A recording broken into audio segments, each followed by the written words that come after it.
so tough for teams to understand whether they're buyers or sellers or a little bit of both when you're coming up against a deadline. So the Yankees lost a half game, but they could gain it back because obviously the Blue Jays not playing tonight. The Red Sox right behind the Yankees, so it is tight in the East. And despite the Rays playing as poorly as they played, they are still within striking distance of a wild card. So everybody is bunched up for sure in both leagues. Crowd still filing in the Yankee Stadium. Let's take a look at the Tampa Bay order. Chandler Simpson leads off. Brandon Lau coming off the IL. He'll bat second. Yandy Diaz hits third. The middle third of the order, Aranda, Caminero, and Lowe. And the bottom third, it's Mangum, Theis, and Taylor Walls, who's been 3 for 8 so far in the first 2 games of this series. And here he is. Will Warren going to make his 23rd start on the year. He's been durable this year. You see the 104 and 2/3 innings, 12 home runs, the 50 walks a little bit high, the strikeouts really high potential right there. And our pitcher scout report for Will Warren, and really you can tell early that early attack mode. If he's dominating the strike zone early, that's a great sign for him. That strikeout potential, we mentioned it, is 10.66 per 9. He's 5th in the AL this year. And he likes to boogie down Bronx. He's 5-3 with a 3.02 ERA here at home. Take a look at the defense behind him. Dominguez in left, Grisham in center, and Bellinger over and right. In the infield, McMahon, Volpe, Chisholm, and Rice. That's third to first. Stands the DH and Austin Wells behind the plate, catching Will Warren. So the Rays are 54 and 54, while the Yankees are 58 and 49. Chandler Simpson, you want to keep him off the bases because of his 32 stolen bases. He strides to the plate to begin this one. So it'll be the lefty swinging Simpson against the right-hander Will Warren. David Rackley is a home plate umpire. Chad Whitson at first. Edwin Moscoso at second. And the crew chief, Chris Guccione, is over at third. Game 3 of this 4-game set. Series finishes up tomorrow afternoon. Simpson's ready. Warren's ready. And let's do it here in the Bronx. First pitch is a strike, and we are underway.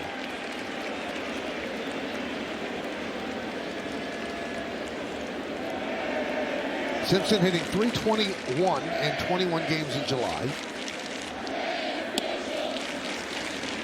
One thing we've seen from Warren that obviously he wants to correct is he sometimes runs into really tough first innings where he throws a lot of pitches. Now, a lot of the times he gets out of the jam, but he is giving himself a 21, 25, 35 pitch count in the first inning. He wants to get through it a little cleaner than that. I could not agree more, Michael. I mean, you get the early read with a young pitcher. And the confidence grows. If he's getting the strike zone, you know that he's going to feel good about himself. And then that just kind of lends itself to more confidence. The 1-2. 2-2. So Tampa Bay has lost 7 of 9 and 18 of 25. And that's why they're kind of in that nebulous area. Are they going to sell? Are they going to add? And again, they are within striking distance of a wild card.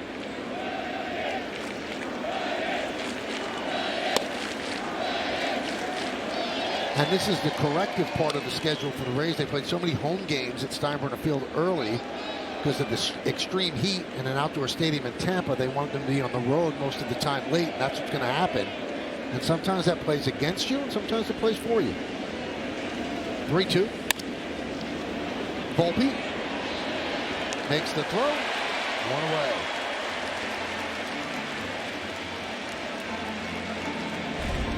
A little tester right out of the gate, right? You got a burner out of the box, a little short hop. 1 down. You got to avoid the bag there too as well.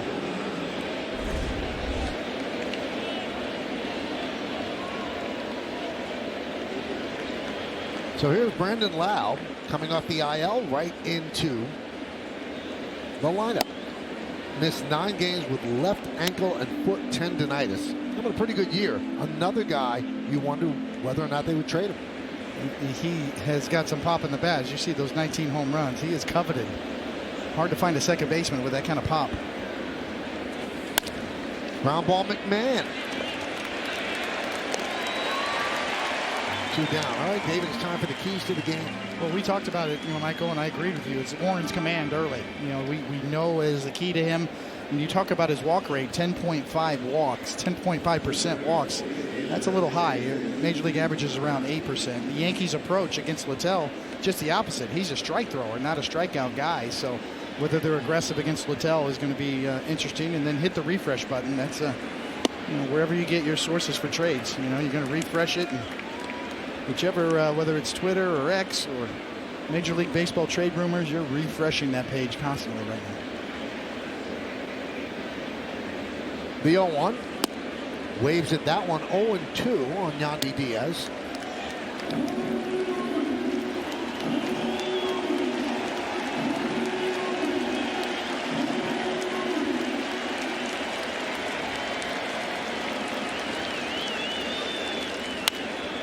Fouled away. Now let's see what David Rackley, the home plate umpire, is all about. Hitter friendly, but it's not pinned, so he's close to neutral. Fewer high strikes, fewer low strikes on righty batters, and David in his 16th big league season. This whole crew, birds of a feather. Yep. Every single one of them. Hitter friendly. That one is looped into right field. It's a base hit in front of Bellinger. So Diaz 2 for 8 against the Yankees so far in the series. Just a professional hitter. That's why you hear his name talked about a lot. You see the two-seamer, he fights off, kind of stays up and out over the plate. That's what Diaz does. He can inside out it. Finds the barrel of the bat a lot. Here is Jonathan Aranda. He has been a pest to the Yankees all year.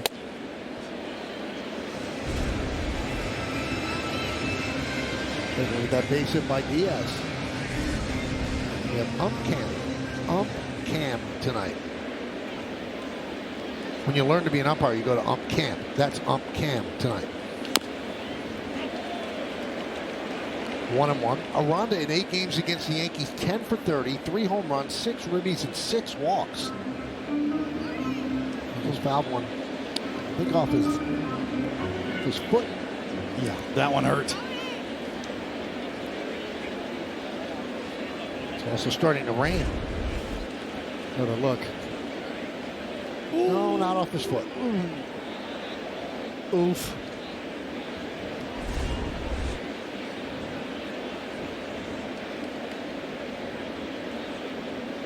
That's one of those things that you see teammates laugh. Because they've all been there, but they laugh. You hope you can laugh. Right. You don't want to laugh too soon, but you hope you can laugh. He's okay, so now you can laugh. He's laughing.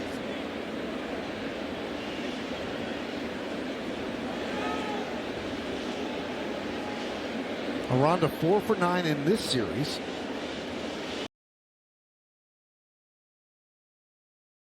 On Prime, we are moments away from first pitch as the Yankees face the Rays in Game 3 of this 4-game set from Yankee Stadium in the Bronx. Hey everybody, it's Justin Shackle. The Yankees are going for 2 in a row after last night's win that saw the highs and lows of Anthony Volpe in 2025. At the plate, a 452-foot home run, the longest of his career, as well as an RBI single. In the field, his league-leading 14th and 15th errors. But after the game, Volpe explained why his confidence is not wavering. I know what I'm capable of, so it's obviously frustrating, but it's not discouraging. And I know the standard that I have for myself, I'm just going to keep pushing until I just prove it to myself every day. And every day's a new day, and that's just what I'm going to do. He's really, really good out there, and he's clearly had some struggles and, a little indecisive with that last throw, and not that, it's a short hop there, but, we can't be indecisive there, and he'll get through it. But obviously there's been some tough moments here, and, but for a very talented defender, he will get through it, and we got to get him there. I mean, nothing changes for me. Even if I didn't make an error the whole year, I'd still be working and trying to push my limits and push myself. It's just the process of going through it. Volpe's back in the lineup starting at shortstop. Aaron Boone told me he believes Volpe is wired for these tough times defensively. All right, Michael and Coney, let's scoot it back up to the booth with you. Well, thank you so much, Justin. And obviously, all eyes will be on Anthony Volpe in the field, but he had such a good game at the plate with that long home run, David.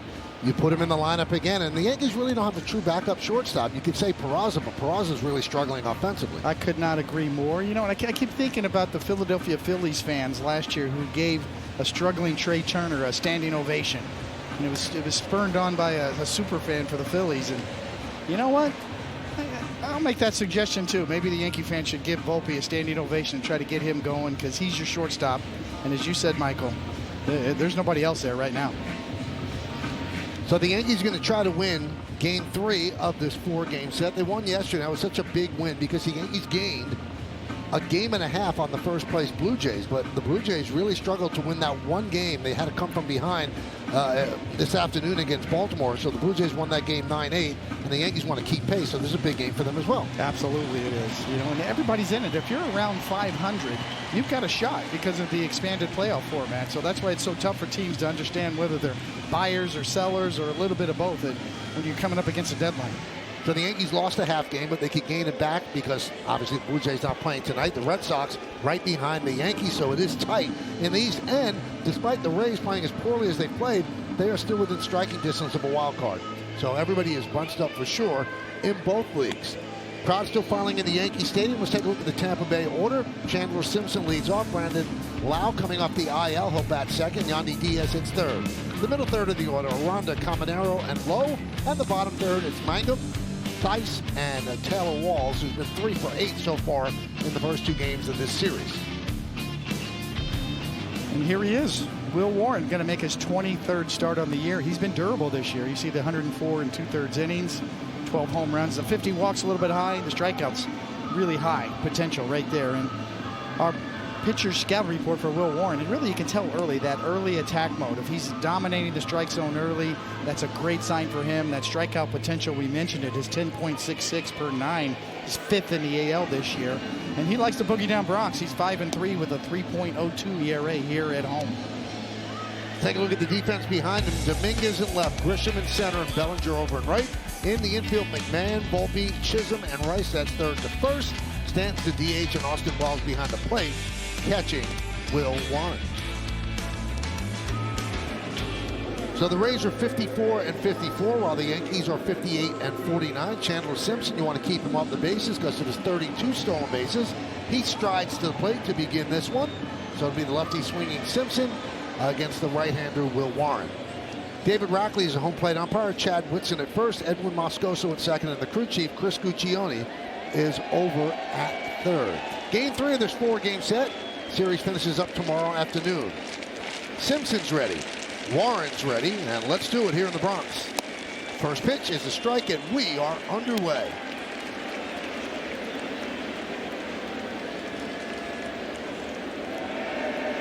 Simpson hitting .321 in 21 games in July.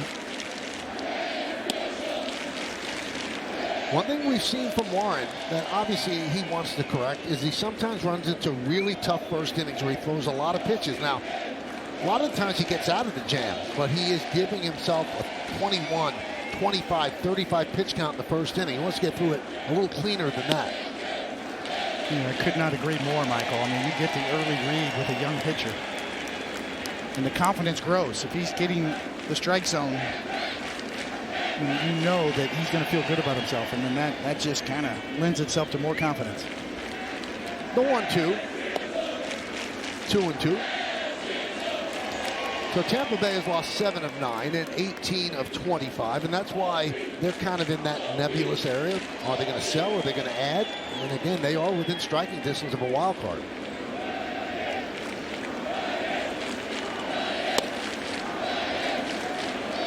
And this is the corrective part of the schedule for the Rays. They played so many home games at Steinbrenner Field early because of this extreme heat in an outdoor stadium in Tampa. They wanted them to be on the road most of the time late, and that's what's going to happen.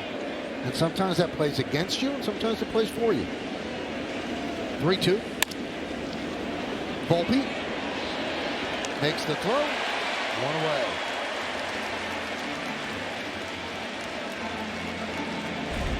A little tester right out of the gate, right? You got a burner out of the box, a little short hop. One down. You got to avoid the bag there, too, as well.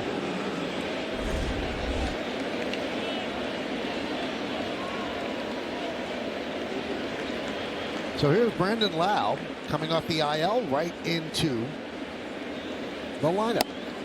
Missed 9 games with left ankle and foot tendonitis. Having a pretty good year. Another guy you wonder whether or not they would trade him. he has got some pop in the bat. As you see those 19 home runs, he is coveted. Hard to find a second baseman with that kind of pop. Ground ball, McMahon. 2 down. All right, David, it's time for the keys to the game. Well, we talked about it, Michael, and I agreed with you. It's Warren's command early. We know is the key to him. When you talk about his walk rate, 10.5 walks, 10.5% walks, that's a little high. Major League average is around 8%. The Yankees' approach against Littell, just the opposite. He's a strike thrower, not a strikeout guy. So whether they're aggressive against Littell is going to be interesting. And then hit the refresh button. That's wherever you get your sources for trades. You're going to refresh it, and whichever, whether it's Twitter or X or Major League Baseball trade rumors, you're refreshing that page constantly right now. The 0-1.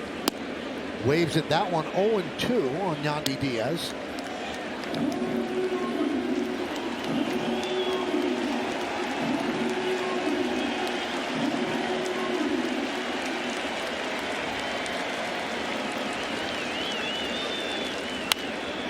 Fouled away. Now let's see what David Rackley, the home plate umpire, is all about.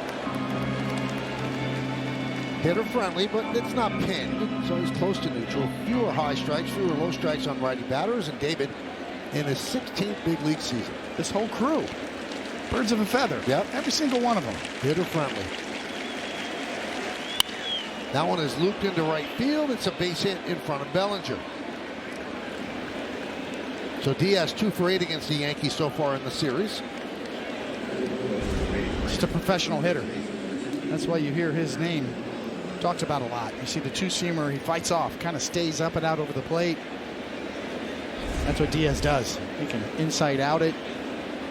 Finds the barrel of the bat a lot. Here is Jonathan Aranda. He has been a pest to the Yankees all year.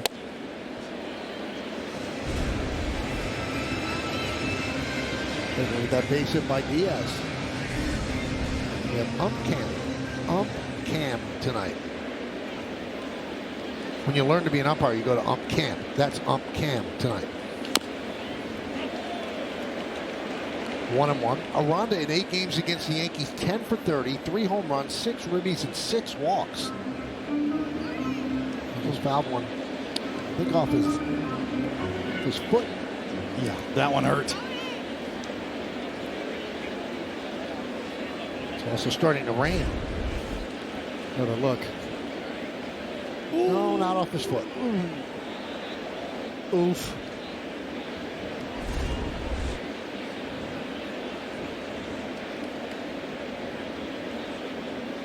That's one of those things that you see teammates laugh. Because they've all been there, but they laugh. You hope you can laugh. Right. You don't want to laugh too soon, but you hope you can laugh. He's okay, so now you can laugh. He's laughing.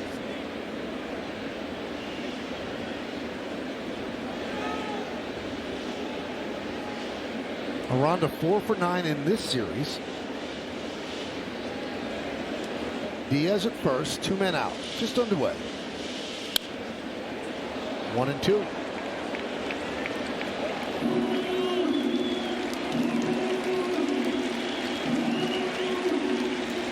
Really good year for Jonathan Aranda.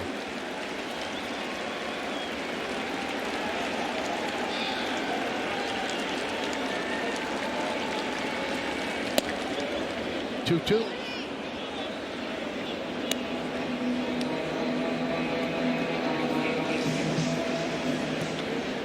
Caminero on deck.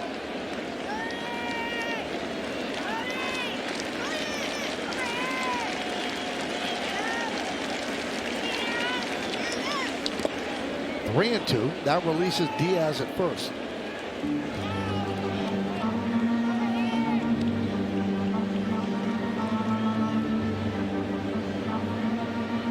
It's Cowboy Hat night, David. We have not gotten any yet, but we'll put it on.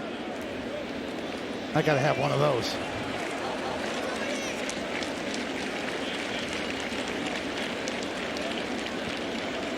Cowboy hat in the Bronx. Urban Cowboy. There you go. 3-2. They'll do it again.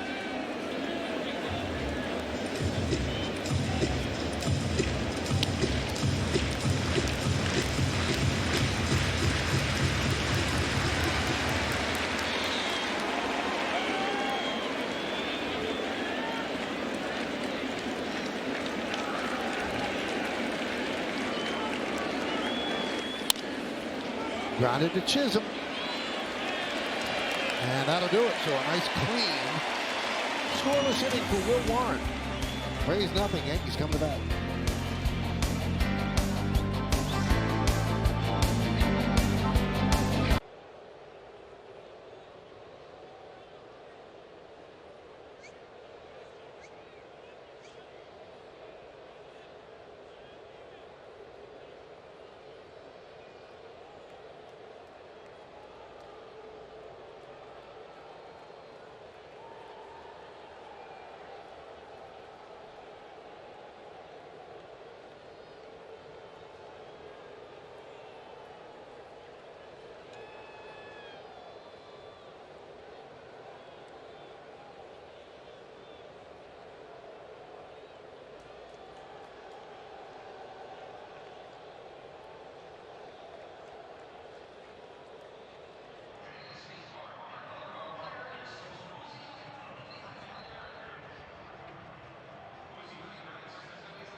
There's the Yankee starting lineup. They'll face Grisham, Rice, and Bellinger at the top.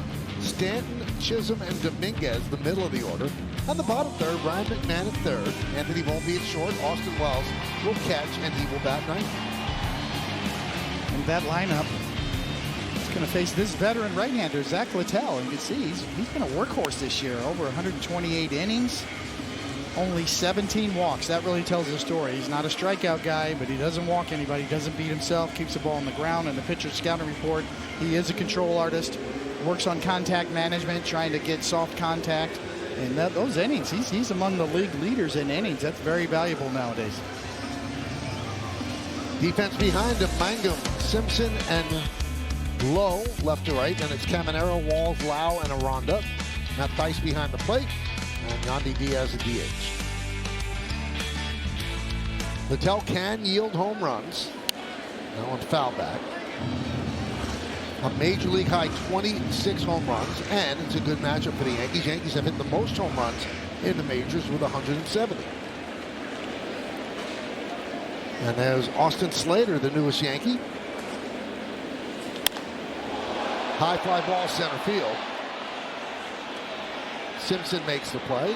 To make room on the roster for Slater, the Yankees did send down J.C. Escara. Great kid. Got a great story after all those years of trying to make it to the big leagues. But at this point, this makes the bench a little bit more maneuverable for Aaron Boone. It does. And you know that Ben Rice can catch as well, even though he's playing first base tonight. He's going to be your backup catcher now.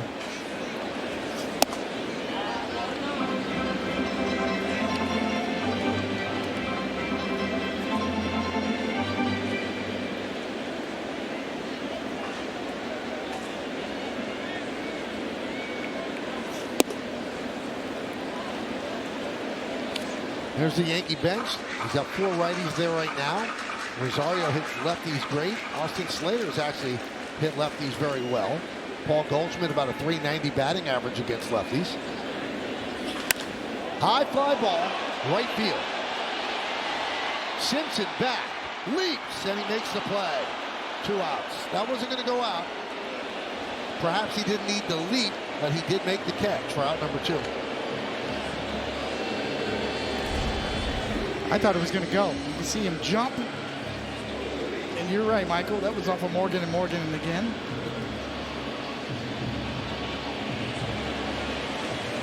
By that much. With Bellinger. 1-0.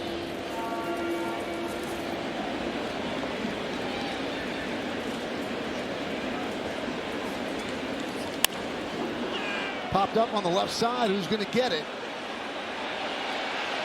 And it's the left fielder Mangum making the play as the Yankees go down in order against Littell. 1, 2, 3, and we'll go to the 7th.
Rain's coming down a little bit harder, but we'll take a look at what Will Warren has been showering the Rays with. Statcast 3D on Google Cloud. Well, he's got some stuff, no doubt about it. And it's not just about velocity. He's got life on his pitches. His sweeps are really sweeps. His four-seamer's got some riding action on it. Caminero with a foul ball. Danny Cunningham is the Yankees head groundskeeper. He's a terrific guy. You see him around the stadium, you want to say hello, but when you see him talking to umpires and both managers, you get a little nervous because the radar is showing that there is some rain on the way, and it's here as it's coming down fairly hard. Now, I've got weather people on the west side of Manhattan, David, who have texted me and said it was pouring there for about 20 minutes, so hopefully that's not where it's coming from. Well, when they start getting the ground crew lined up on the tarp, that's when you start to really take notice. Good night for a cowboy hat, though.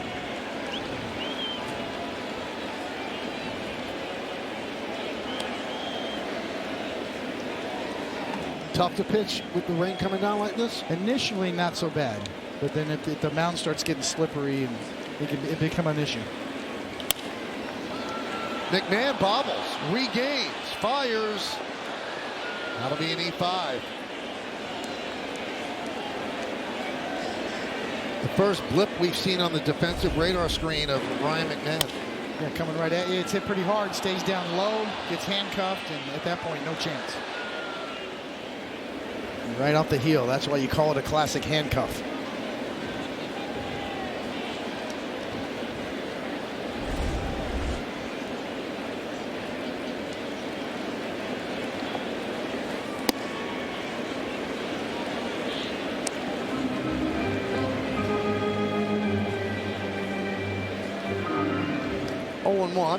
On Josh Lowe. Caminero held it first by Rice. Chop to Rice. Fair ball. He steps on the bag. Fires the second. Not in time. So they get one. I think Rice does the right thing here. You're so close to the bag. Step on it. Take that out. And then try to double up on the tag. So he does the right thing. You're right there. Take it. And then make the throw.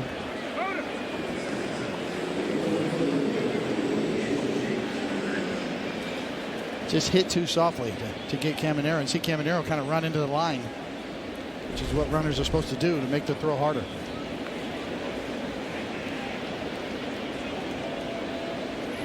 So runner at second. The windshield wiper is working. Here's Jake Mangum. And Mangum and Warren were high school teammates at Jackson Prep in Mississippi.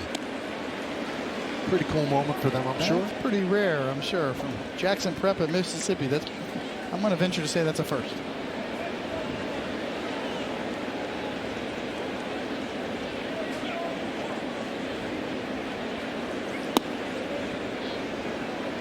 They won the state title in 2015.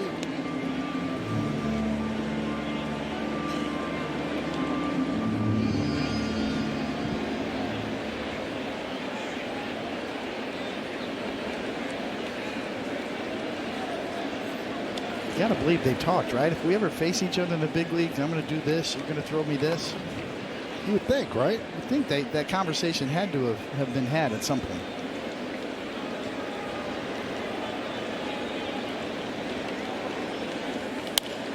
Fouled away. It always amazes me that, you won 5 titles, you won a Cy Young Award, and your high school didn't have a team. Did not have a baseball team, no. We didn't have a team. Played in the summer league against college kids when I was 15. 1-2 upstairs. So you played a lot less baseball than most people that get to the big leagues. I did. I just played during the summer. There wasn't any real travel ball back then. I just played a normal schedule during the summertime. But I played against much older competition, which really helped me with hindsight.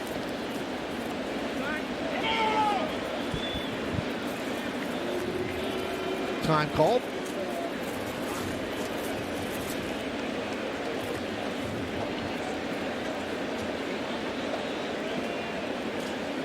Talked to Buck Showalter about this, Michael. You know, you like those guys that play 3 sports. Right? Nowadays, it's specialized so much in a lot of these sports.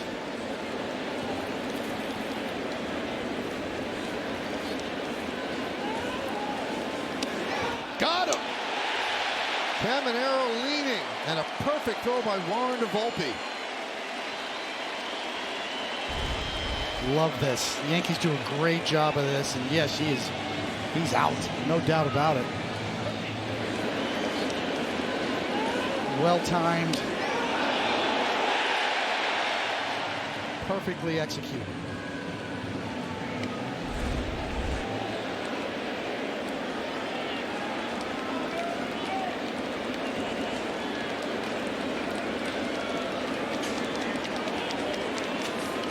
The 2-2. Strike 3. High school memories as Mangum goes down looking. Yankees survive the error by McMahon. We go to the second.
Well, don't miss a minute of the WNBA on Prime. Tomorrow, the Golden State Valkyries take on the Washington Mystics, starting at 7:30 p.m. only on Prime.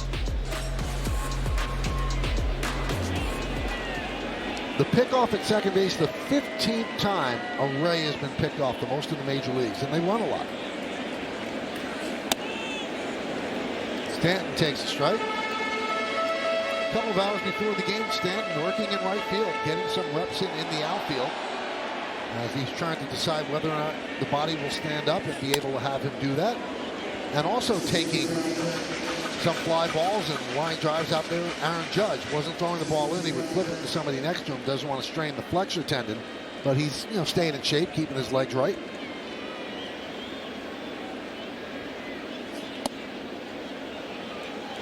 And really the big question, David, is how much will Aaron Judge be able to play right field? Because you don't want to mess with that arm. Yeah, you can't take the chance. You know, one big throw could lead to something else. Popped up and out of play.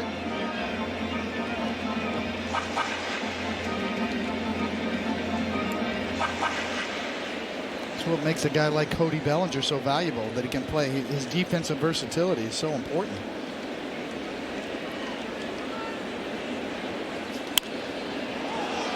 Popped up behind the plate. Vice gives it a look. Out of play.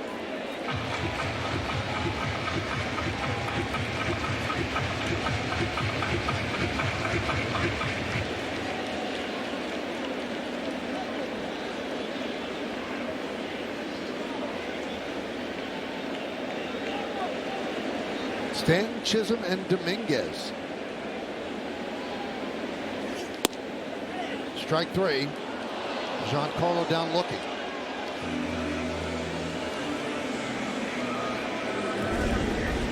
high slider. Let's see, Stanton thinks it's going to be up, and it just dips just enough into the zone. Coming into your living room. You read that fastball up, and it ends up being a slider. You don't expect it up there.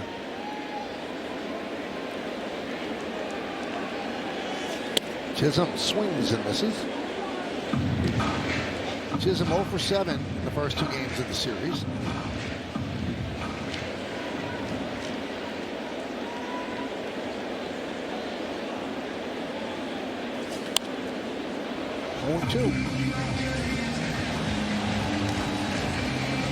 Zach Littell, 29 years old, 8th big league season. He is in a lot of the trade rumors you hear. He said, I can't really think about it. He said, it is what it is.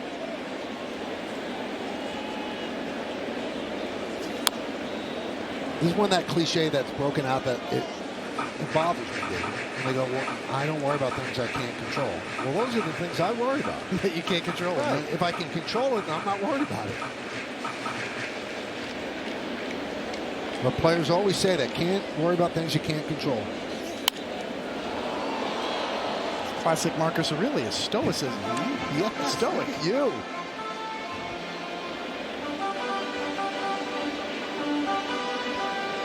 My favorite book, Meditations.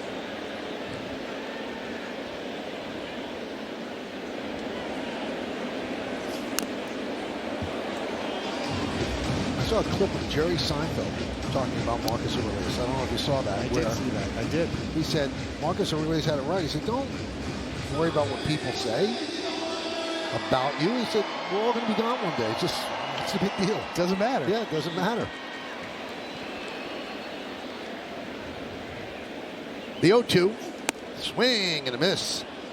Chisholm down on strikes.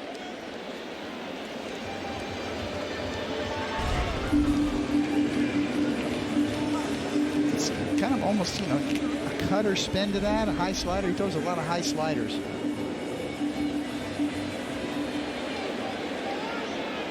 Just rarely walks anybody. That's Littell's secret. He just throws a bunch of strikes. And a strike to Dominguez. Dominguez 4 hits and 7 at bats in the first 2 games.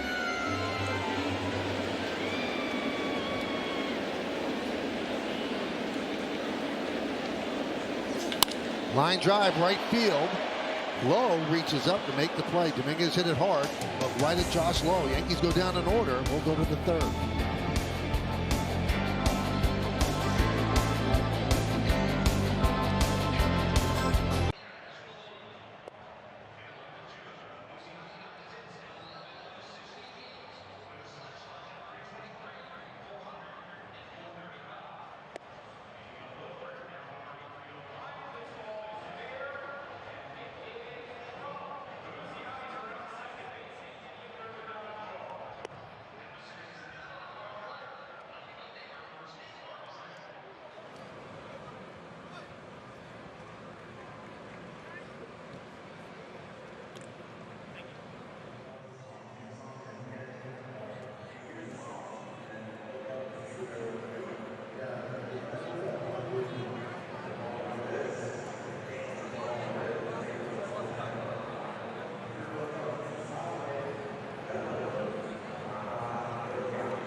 Brought to you by Toyota, the official hybrid vehicles of the Yankees.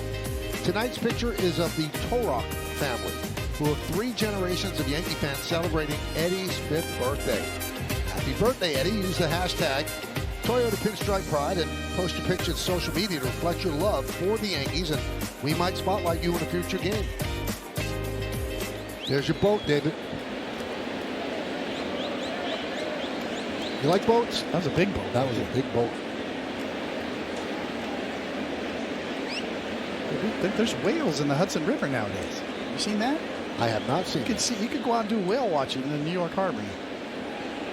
See, isn't it nice we cleaned it up? It's all cleaned up.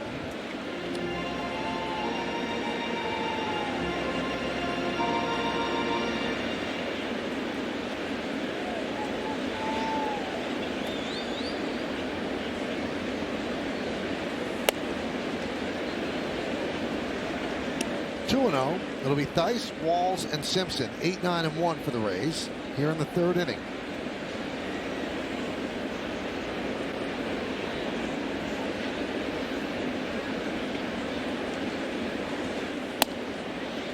Theis is from around here. He's from Jackson Township, New Jersey. That's in central Jersey near Lakewood and Toms River. 7th big league season.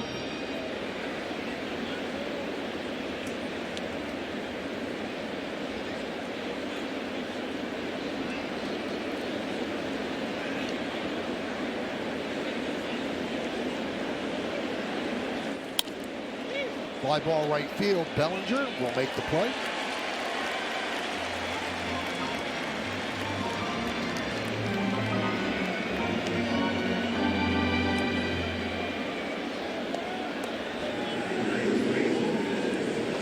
And here's Taylor Walls. Usually struggles with the bat, but 3 for 8 in the first 2 games, and really he puts on a clinic at shortstop. You live with his bat because of his glove.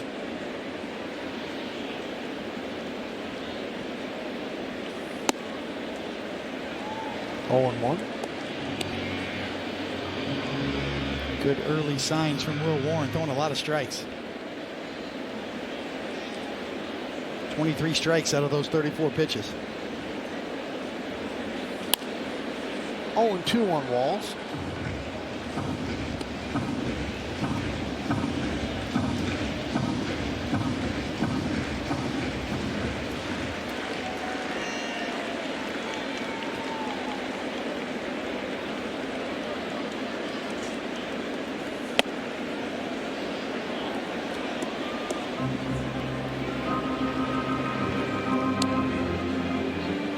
One and 2.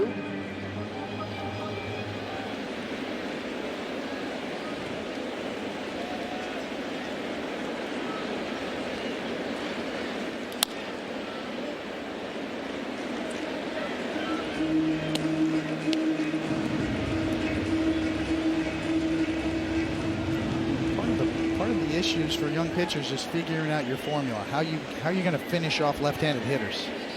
But Warren's kind of using the curveball tonight.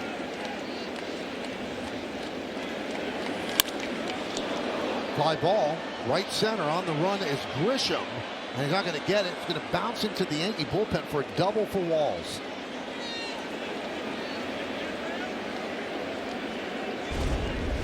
This time goes with the fastball, trying to go up the ladder, but give Walls credit. That ball's on the outside corner. He goes out and covers that pitch. Good play coverage, finds the gap.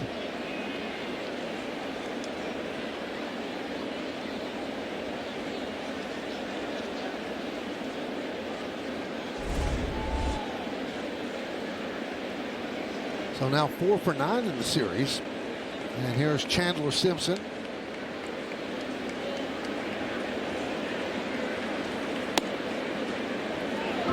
One and 0.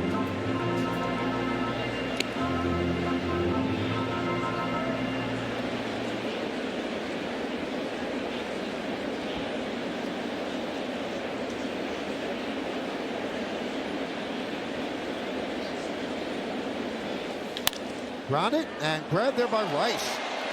Flips to Warren to get the out. Moving to third is Walls. Really nice play by Rice.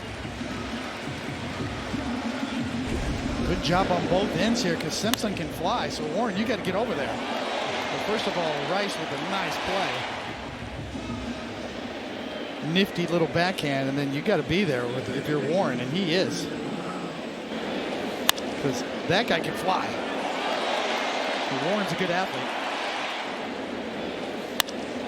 You got to go now, and he does. And Brandon Lau, runner at third, 2 outs.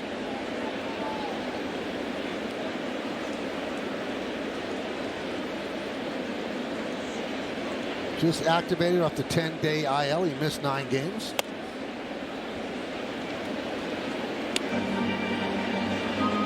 Rays didn't make their lineup available today until almost 6:15, 6:20. Roster moves they had to make. We thought maybe there were trades in play, but it was just activating Lau.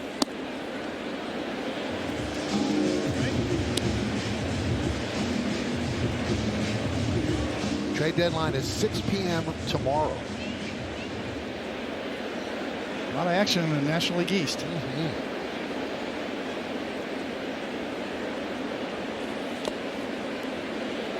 The Phillies and the Mets are going punch for punch. That's the phrase I was thinking of, yeah. Well, this is a reported trade. The Mets get Ryan Helsley from the Cardinals, and 3 youngsters go to St. Louis. Wall's flying down the line. They almost picked him off. Quick throw from Warren to McMahon. Take another look, trying to get him to balk. You see Warren, but Warren is cool, and he almost picks him off.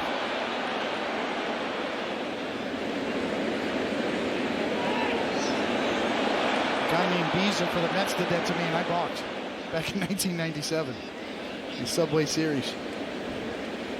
McMahon's way off the line at third, so that allows Walls to really get a lead.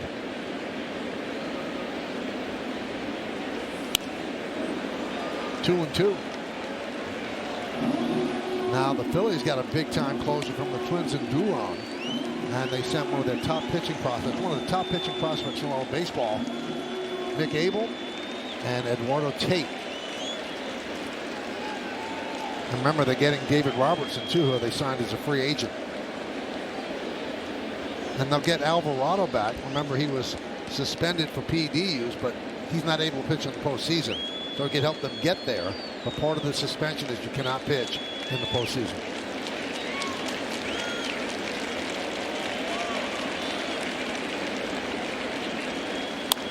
Line drive, right field. It is a base hit. It skips into the corner. Wall scores easily. Lau is at second with an RBI double. It's 1-0 Tampa Bay.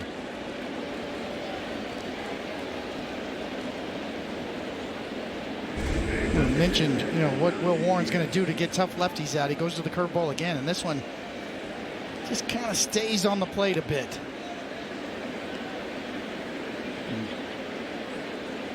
It's going to be an easy RBI double, stand-up double, and good plate coverage. Goes out and hooks it, a little bit out in front of it.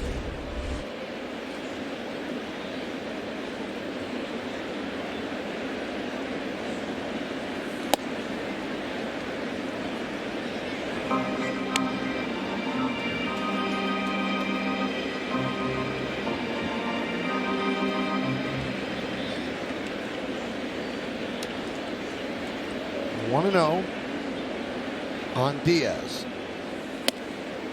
Now 1-1.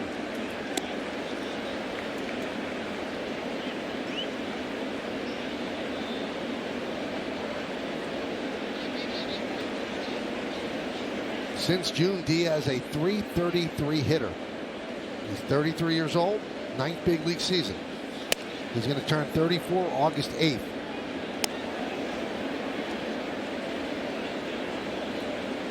The Rays have already picked up his option for next year at $12 million, so that's a relatively inexpensive price for a guy this experienced and this good. 2-2.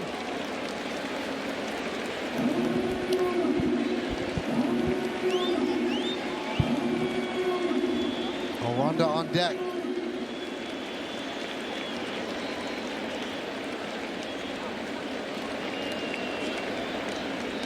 And the pitch. Ground ball right side. Nice grab there by Chisholm. And he flips to Rice with the scoop for the final out. 1 run, 2 hits, 1 man left. We go to the bottom of the third. 1-0 Rays.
Stream every out-of-market game live or on demand, plus stream MLB Network 24/7 for the entire season. Blackout and other restrictions apply. Visit MLB.tv for details. 6 up, 6 down for the Yankees against Zach Littell. Ryan McMahon will start off the bottom of the third. And a strike.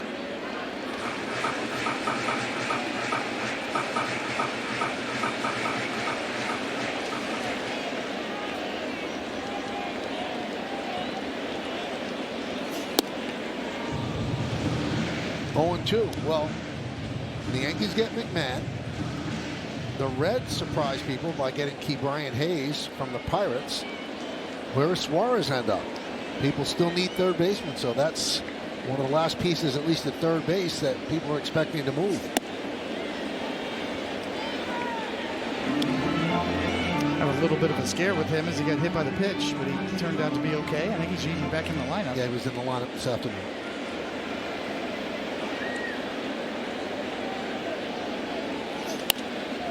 Fouled away.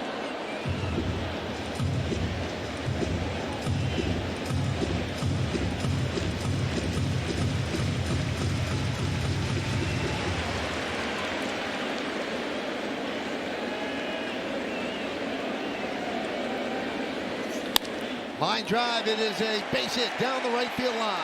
It goes into the corner and up against the wall. McMahon's going for 2, and it's a leadoff double.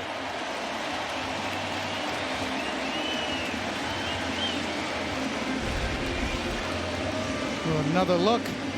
See, that slider stays on the plate. Good job by McMahon. Just covers it all over that pitch. See the grip and the slider just takes a seat right there over the heart of the plate, and McMahon takes care of it from there.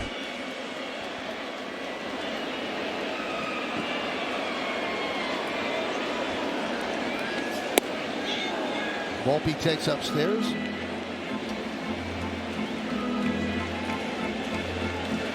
Good numbers against Littell, 5 for 11, 2 of them left the yard. Had 2 hits yesterday, an RBI single and the long home run. And this is the long home run, 452 feet.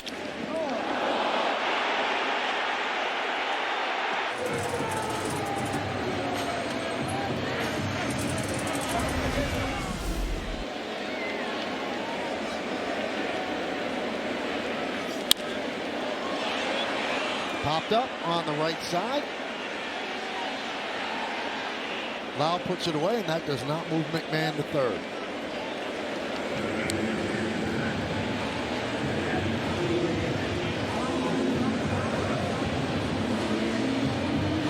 Another guy with success against Littell, Austin Wells, 4 for 8, a double and 2 home runs.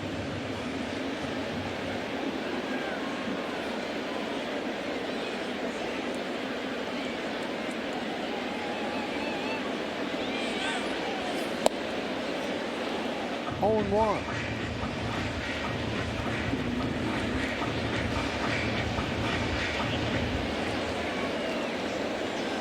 One nothing Rays are on the bottom of the third inning. Wells in a 3 for 33 slide his last 10 games. And his average at now at 211. A lot of it is just getting good pitches to hit as he's down here 0-2, swinging at 2 pitches out of the zone. First pitch splitter down and away, and that pitch up and out of the zone. Most hitters will tell you that's easier said than done. Getting good pitches to hit is really the key.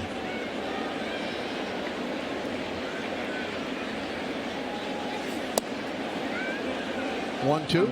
Same thing on the other end for pitchers. Getting you to chase those pitches. That's the cat and mouse game. If you're not going to make me throw strikes, I'm not going to throw strikes if I'm on the mound.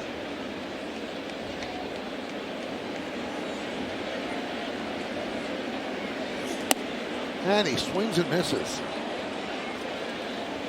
93-mile-an-hour four-seamer. Did not throw one strike this whole sequence. Again, up and out of the zone, gets him to chase.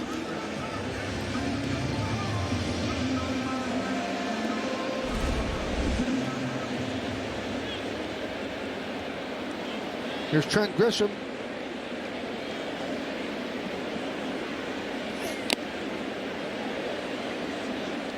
Swings over the slider, 0-1.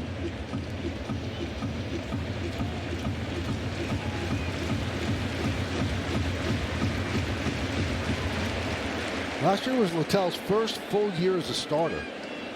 29 starts, 3.63 ERA.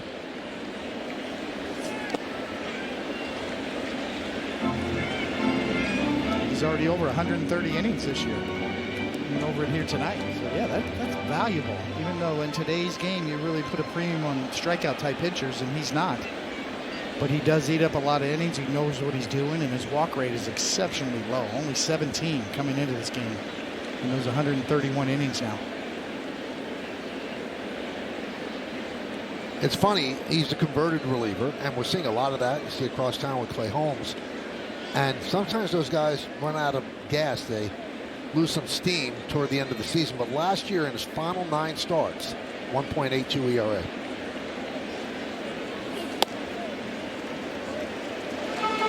He doesn't rely on power, so it's really about the mix of pitches and his style.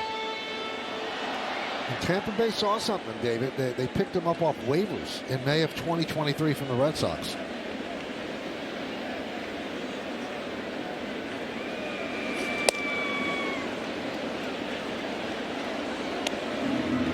Wow, that was an a strike? interesting. That was an interesting strike call. Yeah, very weird call. I think he thought it was strike 3. Okay, watch him. He's gearing up for strike 3 there. Yep, see that? No, that's strike 2. Got you. I got you. I see you. He thought it was strike 3. He lost count. He lost track of the count.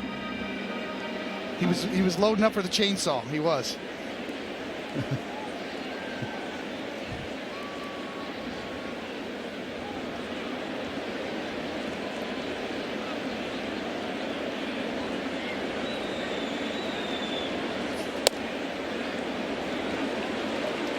Three and 2 on Grisham with Rice on deck. Grisham 0 for 8 so far in the series.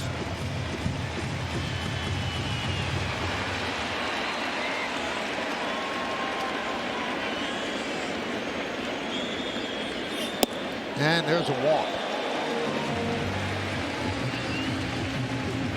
So first and second, 2 outs. That brings up Rice. So a rare walk issued by Zach Littell.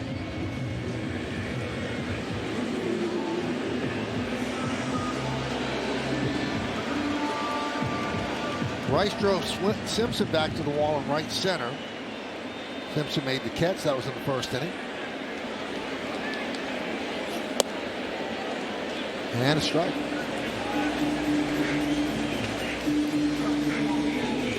"66 hits this season. 34 of them have gone for extra bases. 17 doubles, 2 triples, and 15 home runs.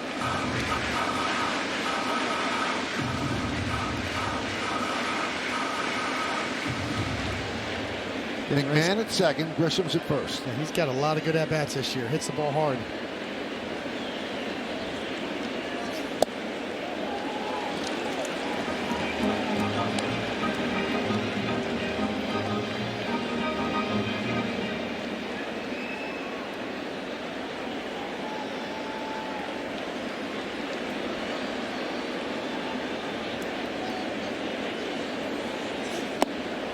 Two and two.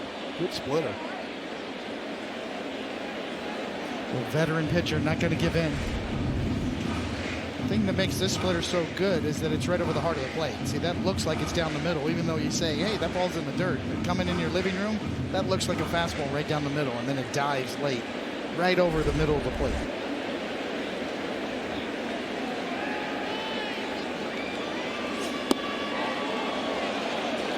Holds up on that pitch. Nice adjustment from Ben Rice. Same pitch, this time holds up.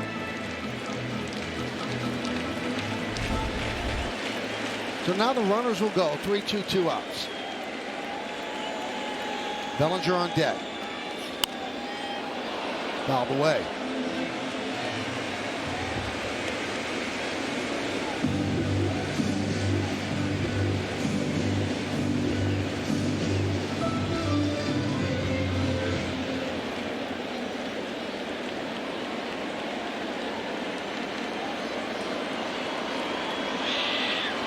1-0 Rays. Bottom of the third. 3-2. They'll do it again.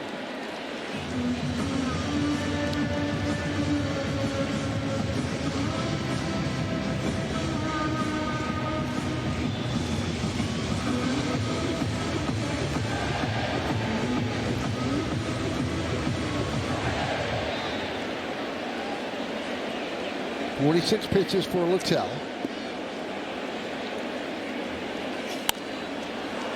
Popped up behind the plate and over the screen and out of play.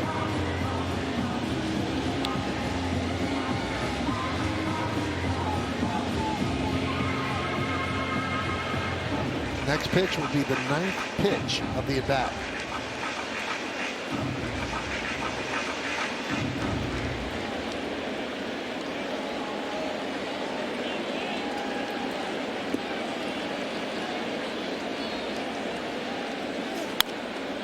Another foul ball.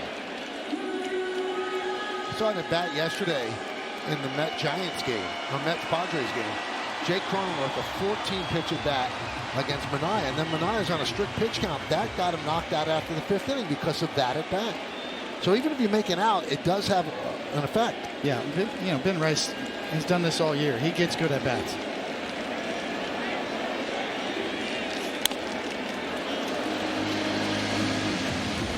Probably been one of the most unluckiest hitters in the Yankees lineup all year long in terms of hitting the ball hard and not getting as much as he deserves to show for it. And look at the ticker tape parade right here. A lot of splitters, sliders, occasional fastball. You see one four-seamer in there. Everything else off speed. Runners go. And he wins the battle, Rice does. A guy who doesn't walk people walks 2 in a row to load the bases for Bellinger. Kyle Snyder, the pitching coach, lopes out to the mound.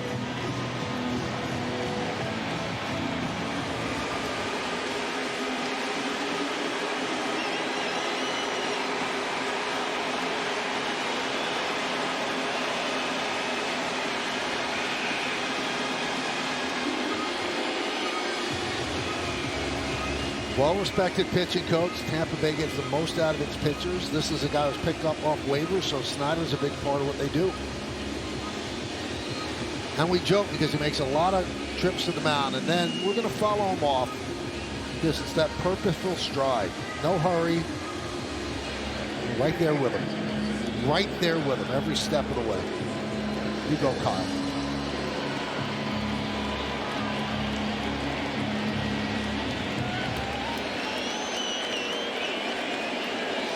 Time called.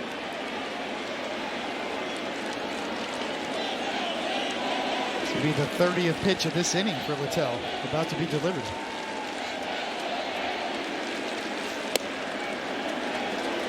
One and 0. It started with the double leading off the inning by McMahon. Then Volpe and Wells make outs. But Grisham walks, Rice walks, and now Bellinger with the bases loaded. 1-1.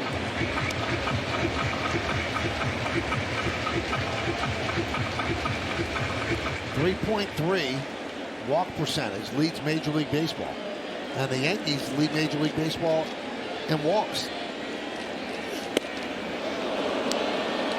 1-2.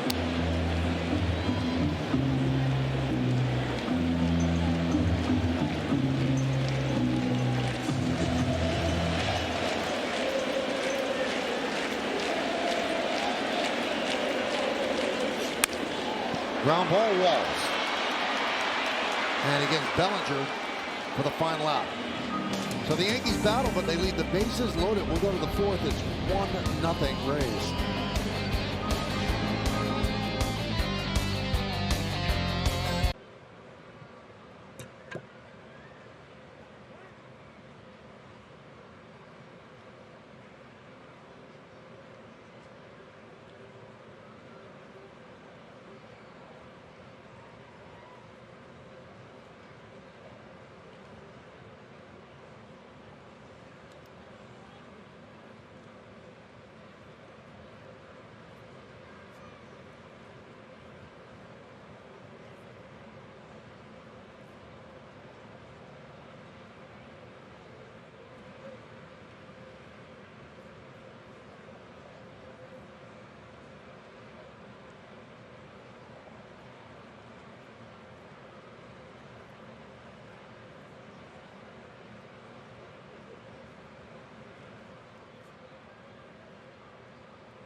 Join the Yankees on Saturday, August 9th, as they celebrate their 77th Old Timers Day, presented by Fresh Direct.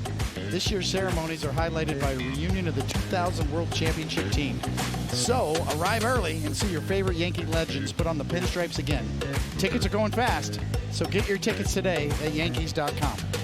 Does it seem like 25 years ago? Yeah, it kind of does. It does, okay. The Yankees had an opportunity. They could not push a run across, so the leadoff double wasted. And it's 1-0 Rays as we start the fourth. Here is Jonathan Aranda. And a strike. So many stories from that 2000 year. The Subway Series, the end. George Steinbrenner very much involved in that series. You relieving Denny Nagel. Yes. Joe Torre actually put me in the game. What was he thinking? You got the out. John, I've looked at the invite list and who's going to be. I have not seen Denny Nagel. Yes.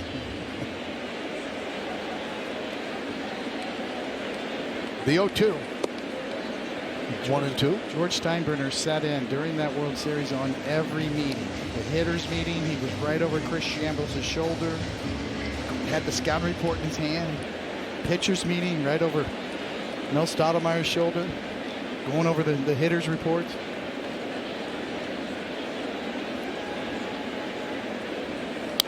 Well, David, that was the World Series you guys could not lose. It was, yes. The tension was incredible.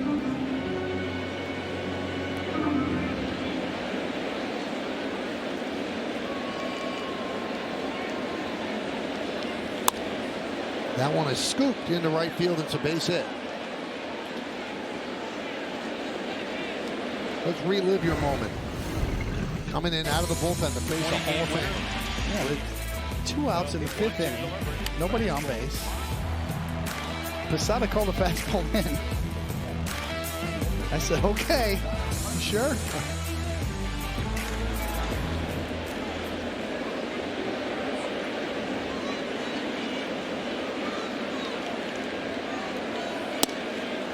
And there's a strike to Caminero. Yeah, Piazza was scary in the batter's box. Talk about exit velocity. And right to the final out of the World Series. Yeah.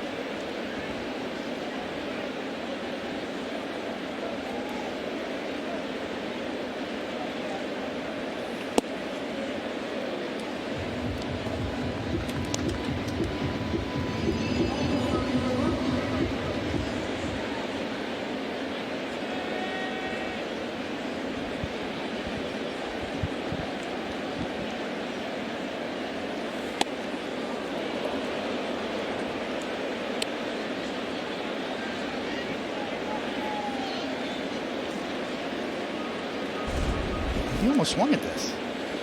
He kind of goes after it. He almost check swung.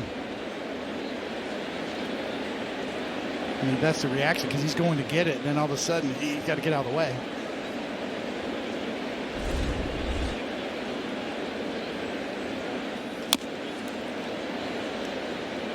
He doesn't get cheated on his swings, does He's got some bat speed, doesn't Yeah. he? He really swings a fast bat. Among the league leaders in that category.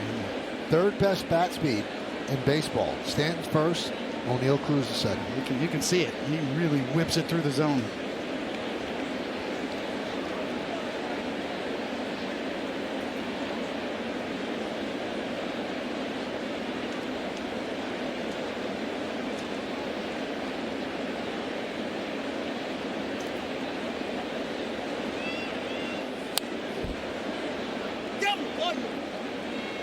Still 2-2.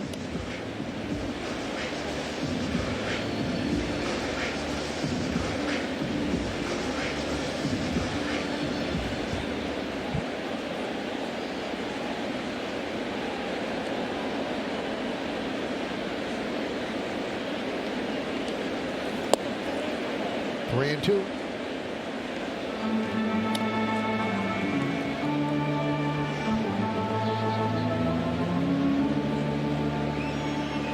Been the finish pitches for Warren so far tonight. He's been getting ahead, throwing a lot of strikes. It's putting away the hitters where he's had a little trouble. Swing and a miss. Runner goes. Throw to second. It's a strike him out, throw him out, double play.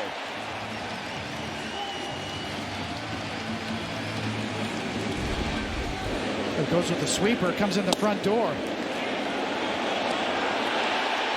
How quickly this inning changes, right? A 3-2 slider gets strike him out, throw him out. See him coming in the front door. Whoa. Dangerous location. Good job by Wells getting rid of that.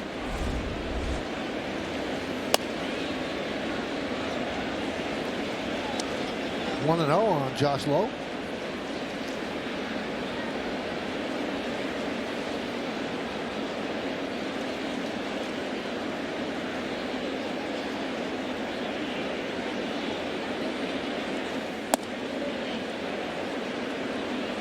Two 0. 1-0 Rays. RBI double by Brandon Lau just off the IL. That came in the third.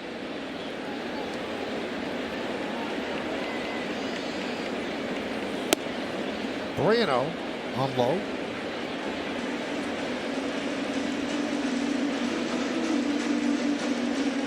Just seen 2 changeups from Will Warren tonight.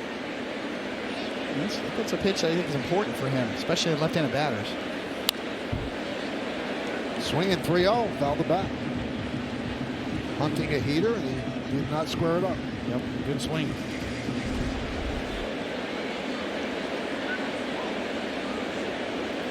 Just under it. Now 3-2.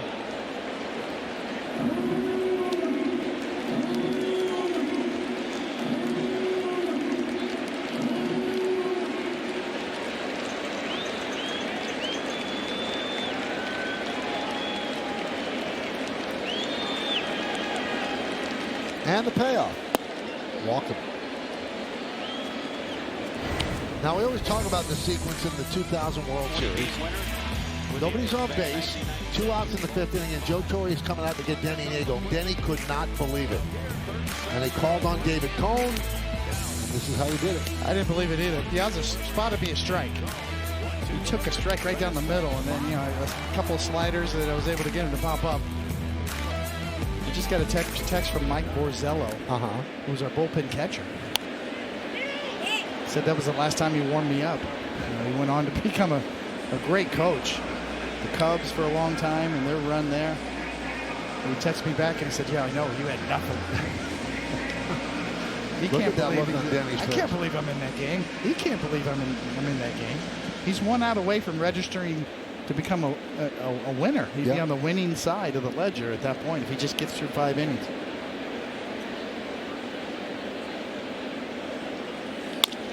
Up the middle, grabbed by Volpe, and no play. Magnum with the single.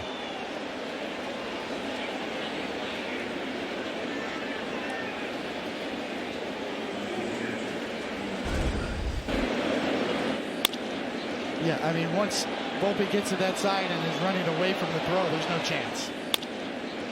You can see the lefty, Magnum, getting out of the box quickly. There was just no play.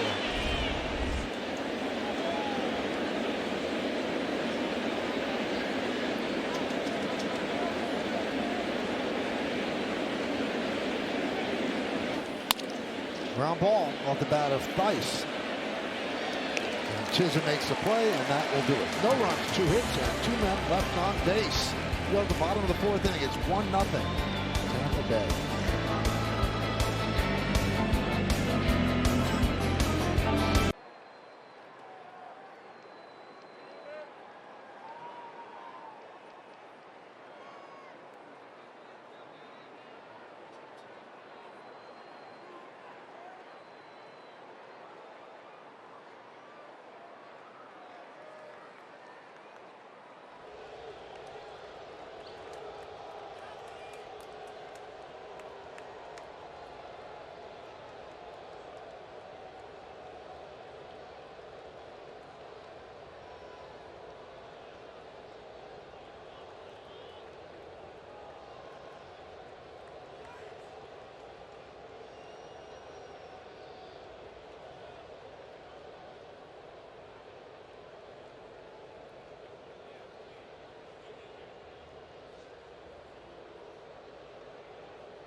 7 is a new 5-part anthology series on the greatest Game 7s ever, featuring Yankees Red Sox, Gretzky's Oilers, the 2016 curse-breaking Cubs, the 94 New York Rangers, and more. Watch it now, only on Prime.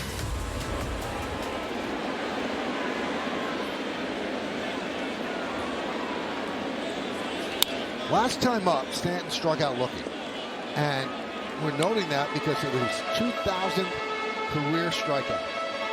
And he becomes one of only 8 hitters in baseball history to strike out 2,000 times in his career.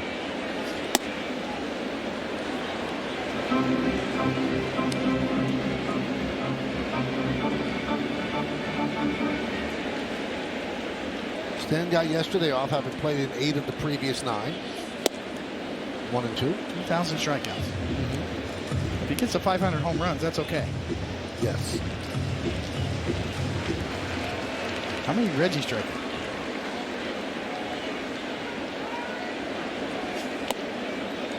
Didn't Reggie say if you add up all of his strikeouts, it's like he struck out like 3 years? Yeah, way over 500 home runs. 2,597 for Reg. There you go.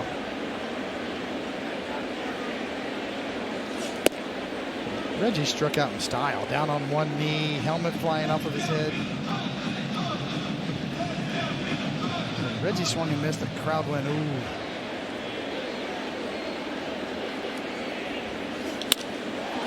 Driven into left center field. On the run is Mangum. Dives and makes the play.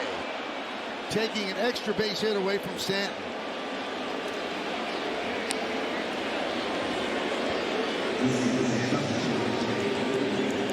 And Mangum just outruns this ball. He's got good speed. Full extension at the end.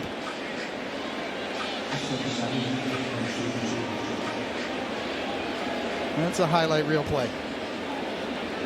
Covered a lot of ground.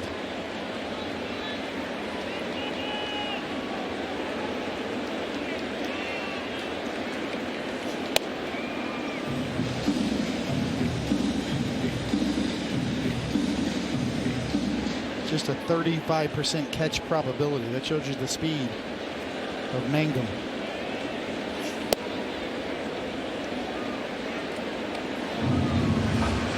Covered 81 feet to go get that.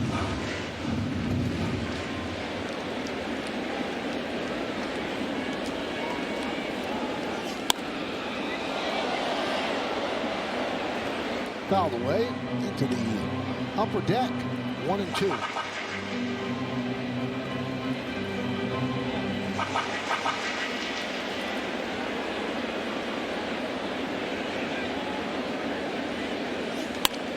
Line to right field. It's a base hit. Boy, was Josh Lowe playing deep. He was almost on the warning track. That's why that's a base hit.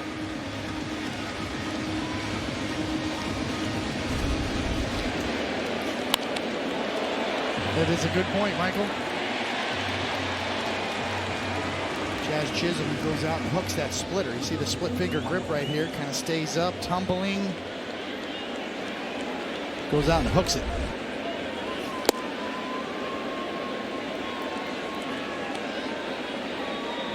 On 1 on Dominguez.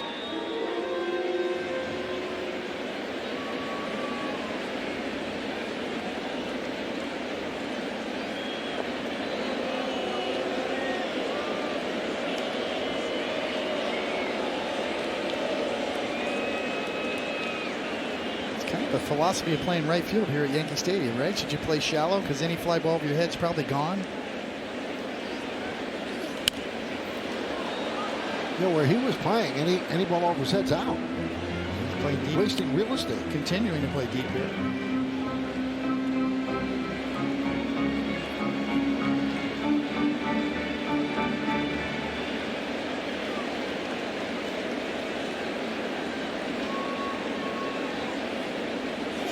Pitch is high.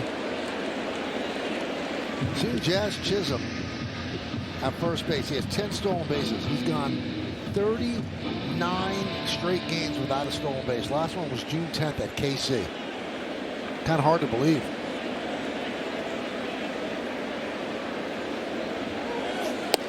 Now he's going. The throw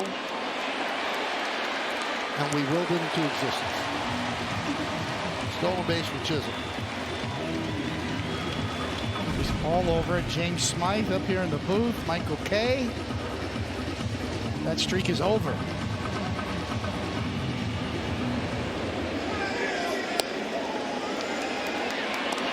So he had 10 stolen bases in the first 37 games, 0 in the last 39, but he starts a streak right there.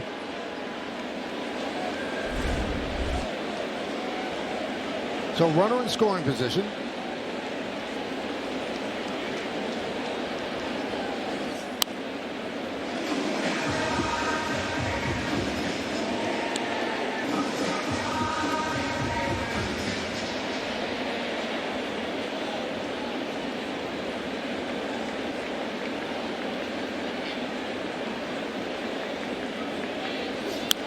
Foul bat.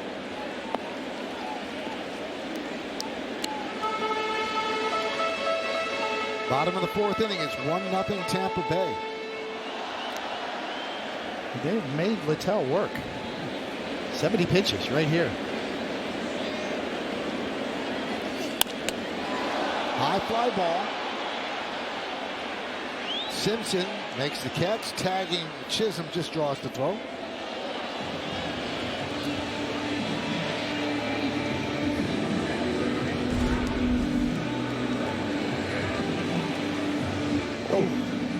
Doink.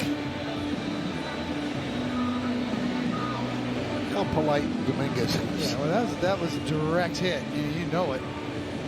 Feel it with your bat easily. Dominguez obviously worried right away. Big finish. Whirly bird.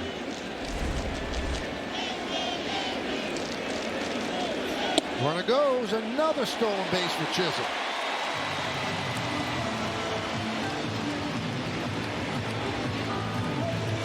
Floodgates are open.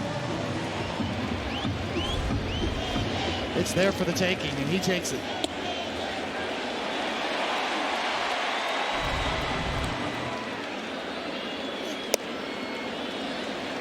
Two 2-0. So McMahon at the plate, the tying run 90 feet away. We're in the bottom of the fourth inning.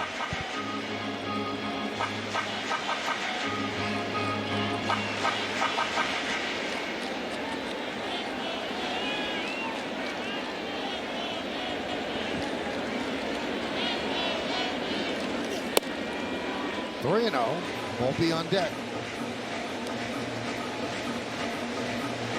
Kind of get the feeling here that Littell doesn't want any part of McMahon here. With Volpe on deck, he's looking at the platoon advantage, righty on righty.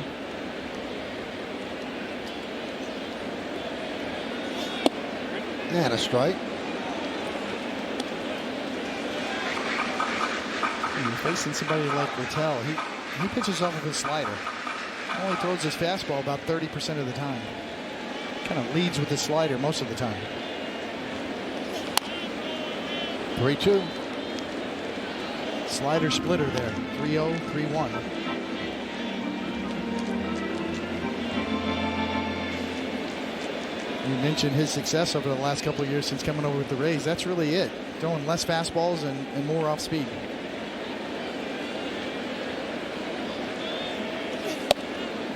And he works a walk to bring up Anthony Volpe. So McMahon's been on twice. First and third with 2 men out for the Yankee shortstop.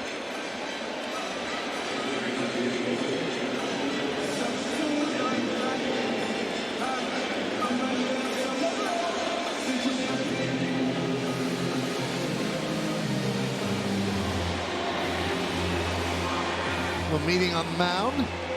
They got Volpe to pop to second in the third. Volpe 5 for 12 in his career against Zach Littell.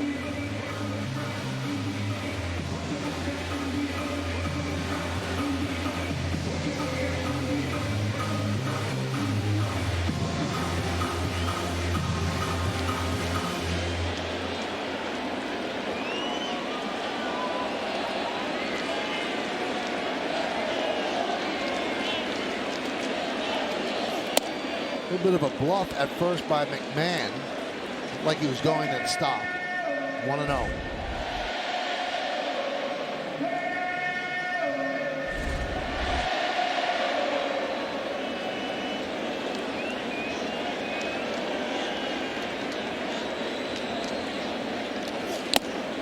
1-1.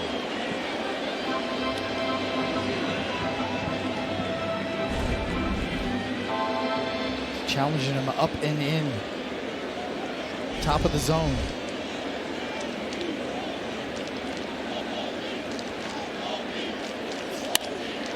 High fly ball, center field.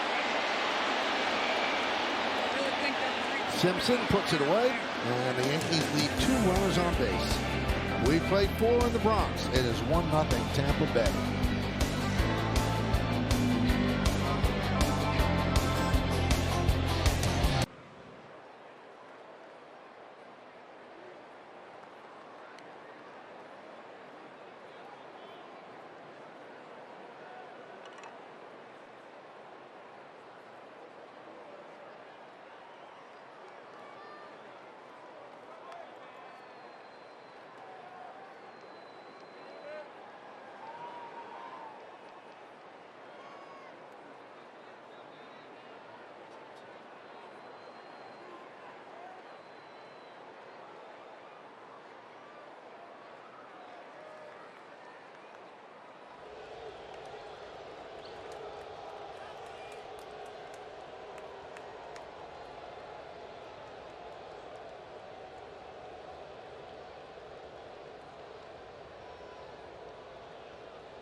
Hitters be on the move. Suarez, 36 home runs, 5th in the majors. Stephen Kwan, he is a good ball-to-bat contact guy for the Guardians. You see what he's done in 101 games. Luis Robert has picked it up the last 12 games.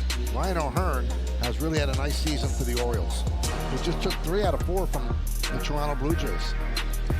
Who's moving? Who's staying? Who's going? We go to the 5th. Taylor Walls will start it off. He scored the only run in the game. He doubled with 1 out in the 3rd, and then scored on a 2-out double by Brandon Lau. It's the only damage. The Rays have 5 hits. The Yankees managed 2 against Littell.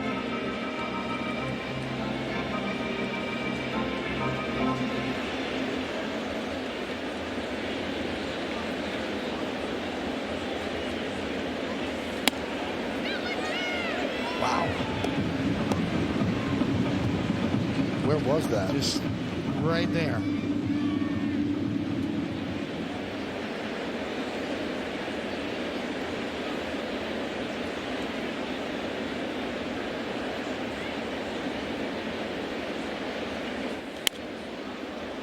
One and 2.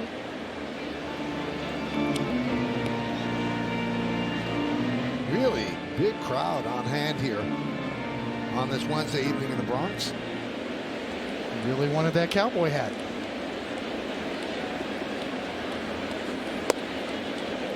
People like the free stuff, you know? Everybody likes free stuff. Bobbleheads, cowboy hats, food. The wealthiest people like free stuff. Even more so.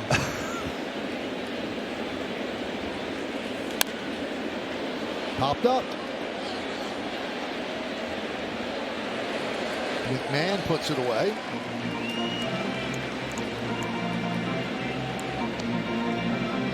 You know, it's interesting. You wonder, is Will Warren pitching to stay in the rotation? Because there's a possibility Louis Seal's going to start on Sunday. Somebody's got to be removed unless the Yankees decide to go with a 6th man. Is it going to be Warren? Is it going to be Stroman? And if the rumors are true and the Yankees are looking to pick up a starter, could be a couple of people. So he's certainly making a case to stay. It's not out of line too that, you know, one of those guys gave a good push to the bullpen too. If you want to lengthen your bullpen as sort of a middle relief setup guy. A little different style for Warren tonight. Just 2 swing and misses. We talked about his strikeout rate being so high. A little different here tonight. You can see this season, you take out those 2 games and all the other 20 starts, that's pretty solid. Rice will take it himself. Beats Simpson to the bag. 2 down.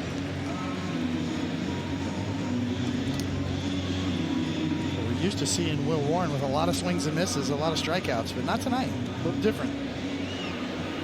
Hey, David, I was talking with Aaron Boone before the game just about Will Warren's season, and one of the bigger things that stands out to him is that he has taken his lumps. We saw the ERA in those 2 starts against the Mets and the Dodgers, but Boone feels like he has responded well at every turn, and he feels like Warren's gained a lot of confidence in that process. He knows that he has the necessary tools to go out there from start to start and pitch successfully if he executes. So he likes how he's bounced back from the struggles. He thinks he's responded to all pretty well.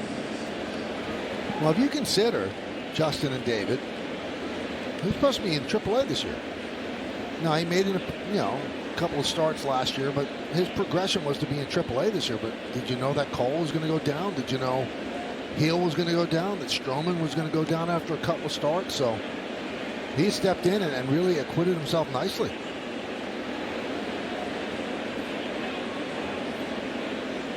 Learning on the fly here in the big leagues.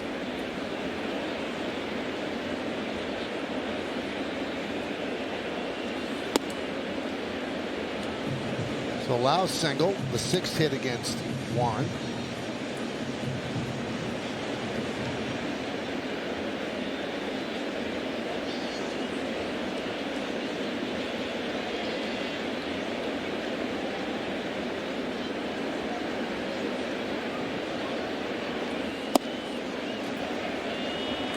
One more.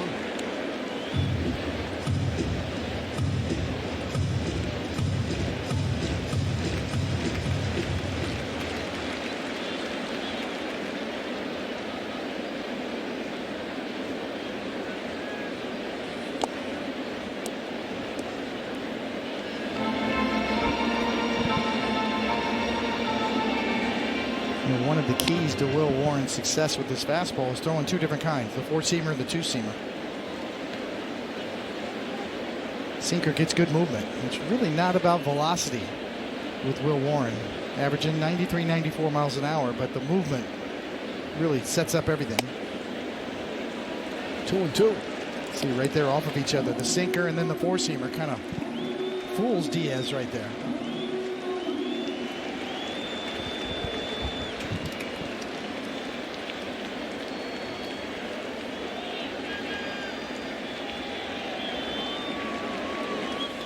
Swing and a miss, got him. No runs to hit. 1 man left. Halfway through, it's 1-0 Rays.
Dutch today, taking some balls in the outfield, keep himself in shape. He did not throw at all. He would just flip it to somebody standing there.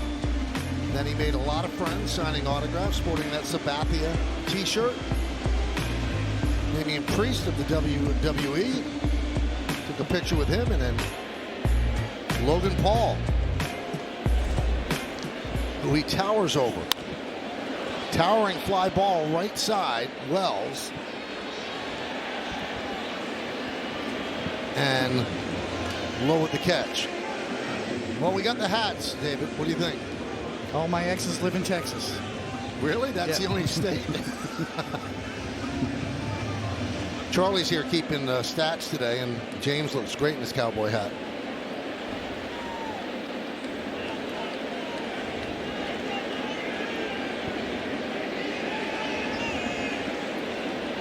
Here's Trent Grisham.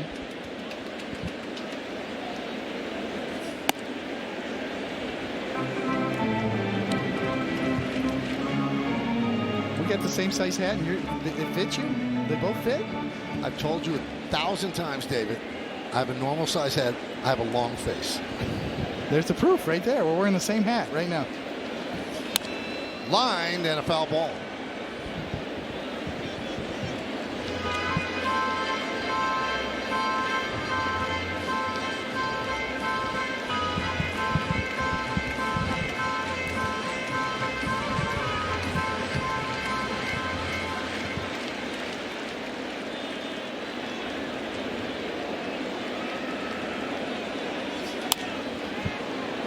Popped up on the left side. Long run for Caminero, and he runs out of room.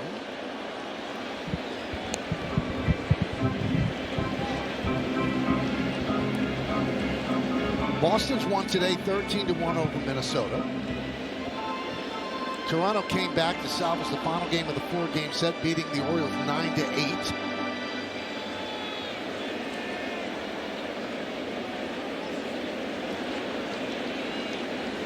Just a couple of games of interest. You know, this road trip coming up for the Yankees, David, the Marlins are not a pushover anymore. They played actually quite well, so they have a 3-game set in Miami.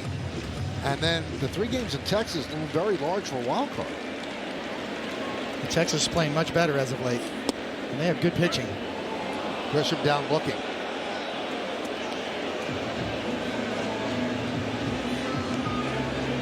I'm loving the call. Another look, a little bit low maybe.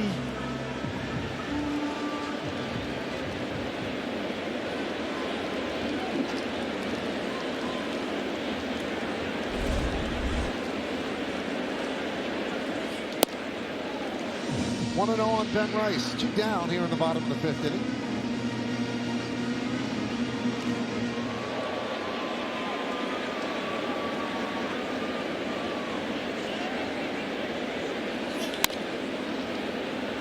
I'll tell you what, if Tampa Bay considers trading Zach Littell, his price is going up. He's pitching pretty well. Holding down a really good offense. Yeah, he's doing what he does, right? Mixing it up with a lot of off speed.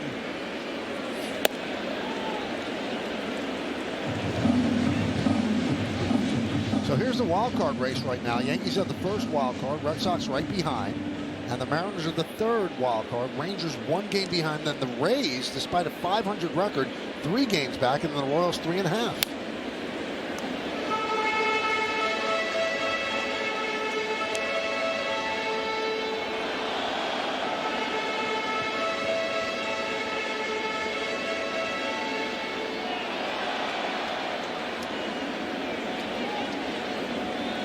Two balls, 2 strikes, 2 outs. 29-year-old right-hander sets and deals. The Yankees get out of the way. That was a foul ball into the dugout on the outfield side.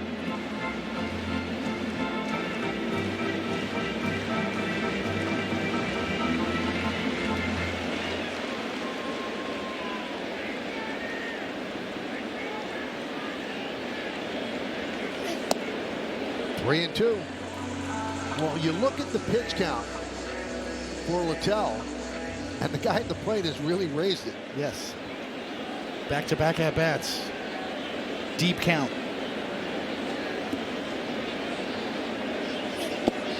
And he works a walk. Again, a guy who doesn't walk people has walked 4 Yankees.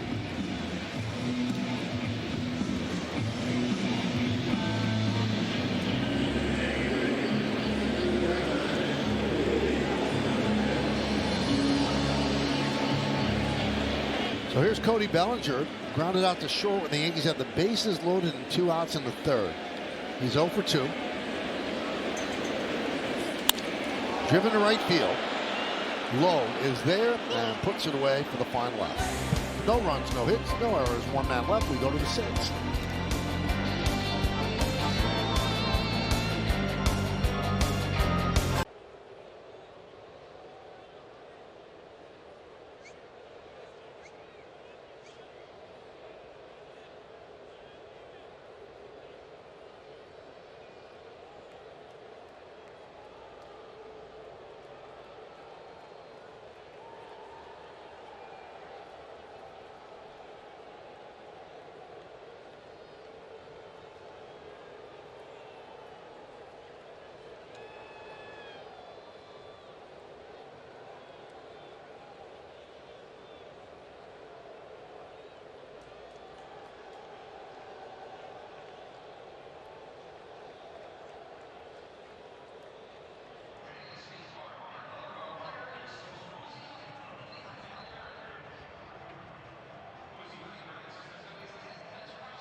It's an 8, so it's a tough one. 272 average, 1,317 hits, 15 home runs.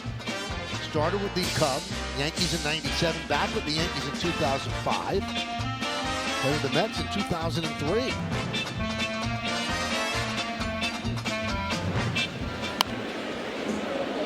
Line drive into the camera well. 0-1.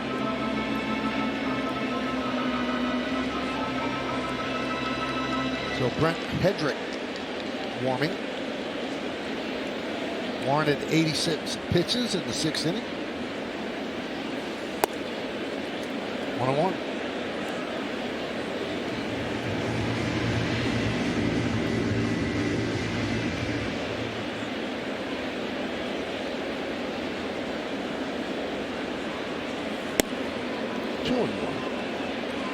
Aranda 1 for 2. 5 for 11 in this series against the Yanks. And 11 for 32 this year against them. 3 homers and 6 ribbies. 3-1.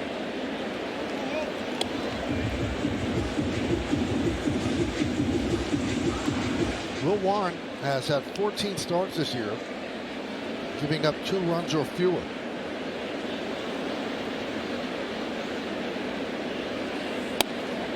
Three and 2. Aranda, Caminero, and Lowe.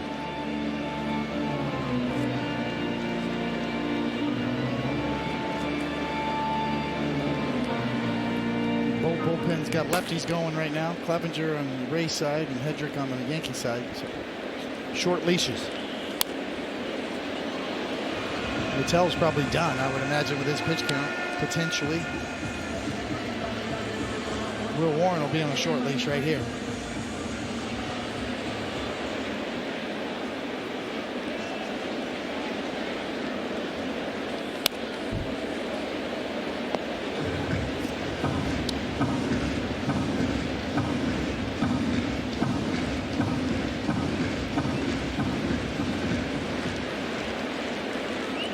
Rays 6 hits, the Yankees just 2.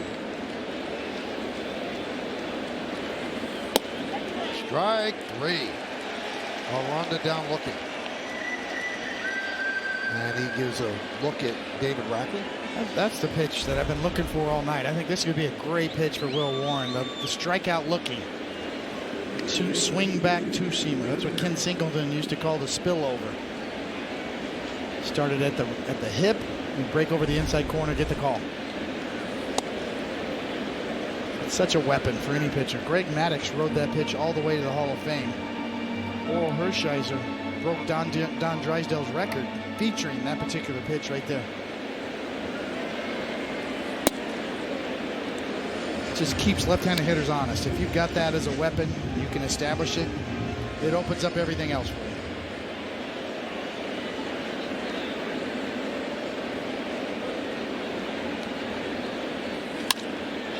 Fly ball, right field, Bellinger. 2 outs.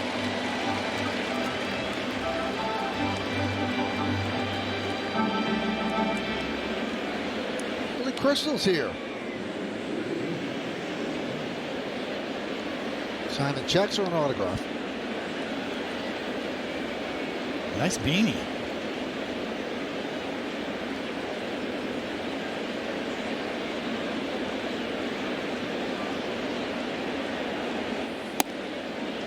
He and his family lost their home in the California fires.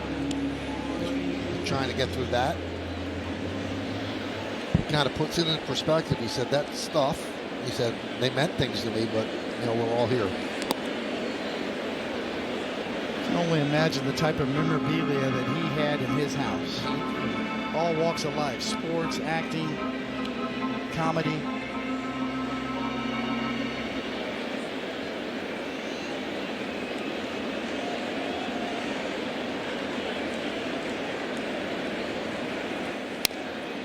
One and 2.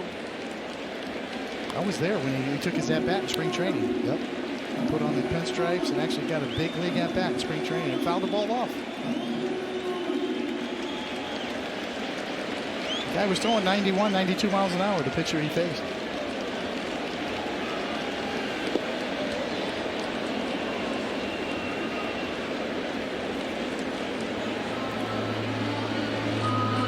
And he's not one of those eyewash celebrities that make believe they like. I mean, he watches almost every single game.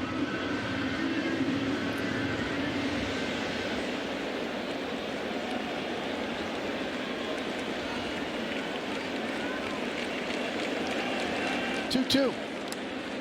3 and 2.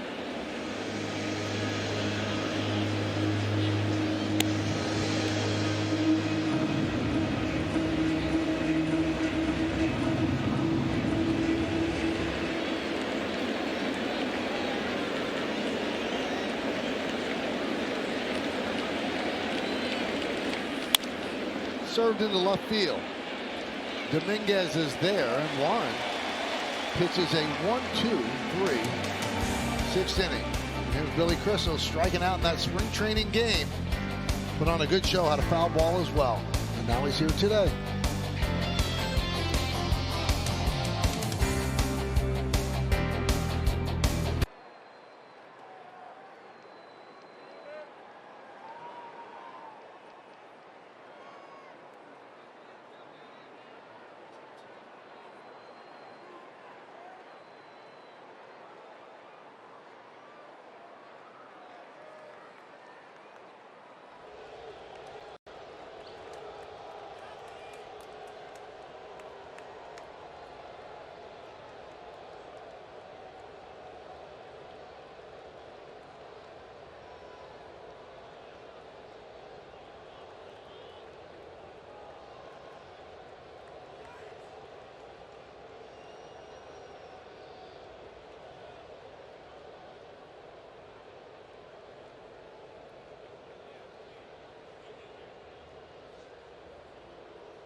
Rays play the series finale here in the Bronx. Pre-game coverage begins at 12:30. Then after the post-game, you've got to stay tuned for Yes's trade deadline special, analyzing all the Bombers' moves as the deadline ticks down to 6 p.m.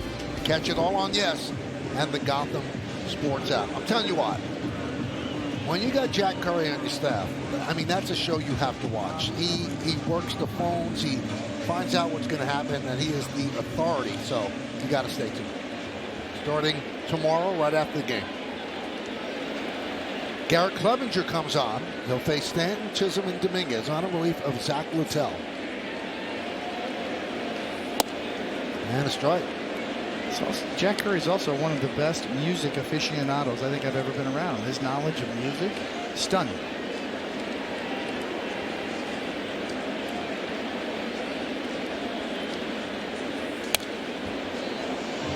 Now, he'll have the postgame tonight with Meredith. And I don't know if you saw what Cody's wearing tonight. No, I didn't see. Stunning. Big league. Really? Yeah, really unbelievable. Style master? Yeah, he really is.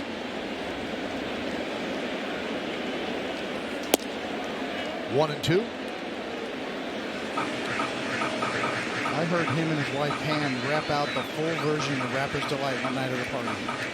Full version, together, in sync. I'm telling you, it was unbelievable. Down goes Stanton. One away.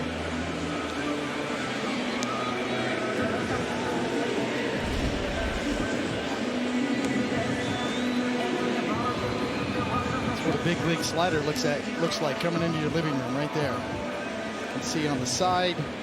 There's the spin, down and in, over the top.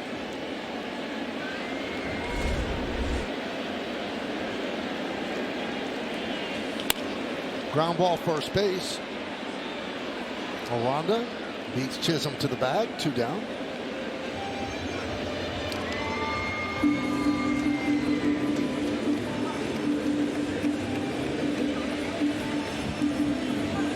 Hedrick probably first up out of the bullpen after 6 strong innings for Will Warren.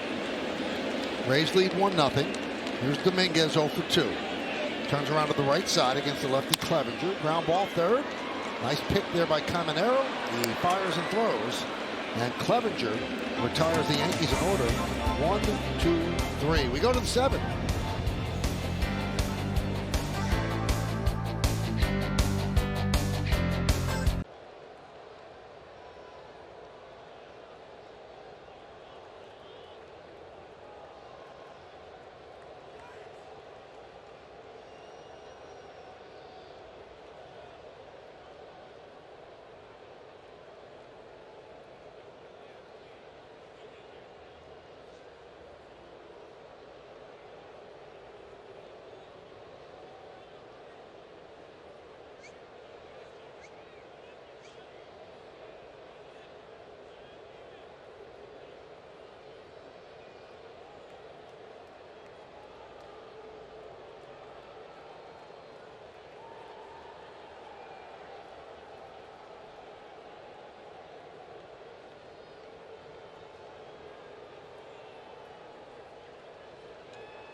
A lot of teams. So his career went from 91 to 2005. Any idea, Dave? Yeah, I cheated. I looked it up. Ray Sanchez. He could field. And the way back machine. We call it the vault.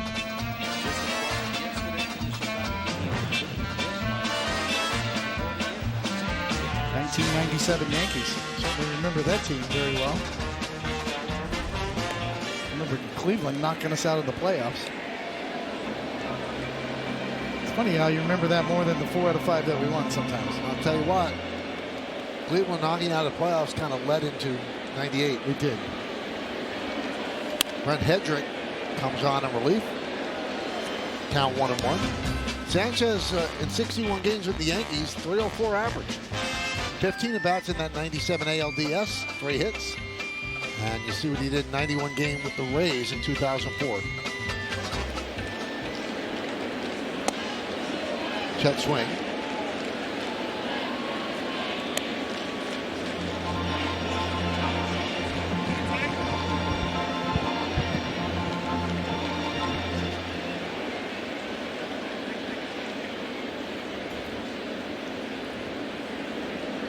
Two-one count in the 7th. It's 1-0 Tampa Bay.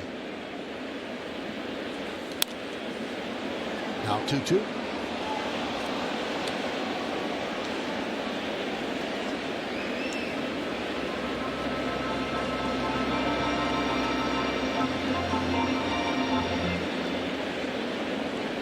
I like Hedrick stuff. You know, I know he's been up and down a little bit here. I like the action on that pitch, that 4-seamer. Kind of over the top. His release height's about 6'6" when that's coming out of that window, and then 96 miles an hour right into your living room. See how it kind of stays up? It's got some good riding action. 19 inches of induced vertical break on that particular pitch. It's pretty good.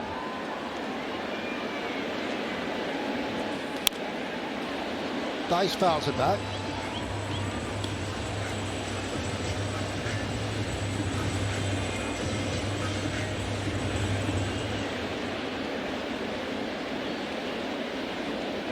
Oh for 2 tonight. Fly ball deep right field. That ball is going to be foul. Kept hooking.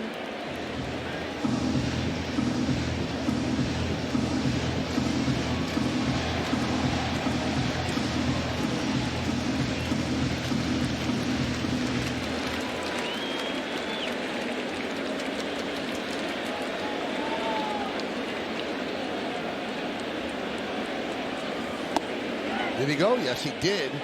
Dice down on strikes.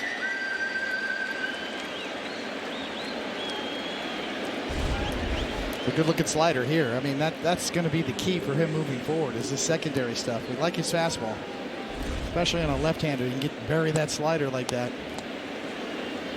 A buddy of mine texted me the other day when Hedrick was in, David, and said, little look like Jeff Nelson.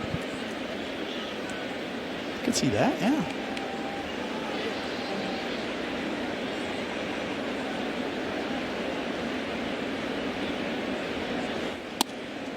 And a strike to Walls.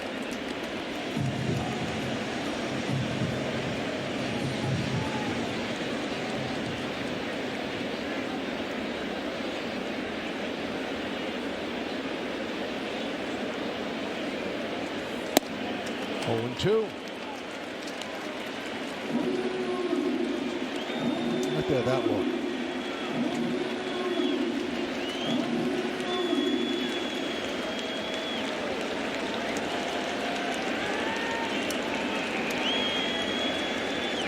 Swing and a miss.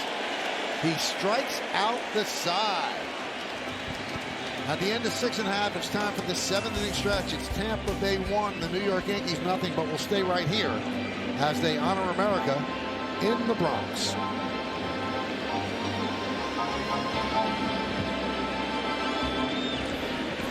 Ladies and gentlemen, you rise and move your caps. Please direct your attention to the area behind home plate as the New York Yankees welcome an honored military guest. United States Army Captain Alan Johnson from Burnettsville, New Jersey, who served in Vietnam and was awarded the Bronze Star.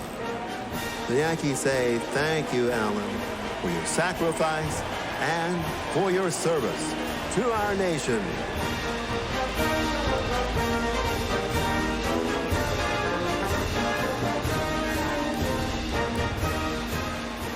And now, please join us in singing along with Robert Merrill's rendition of God Bless America.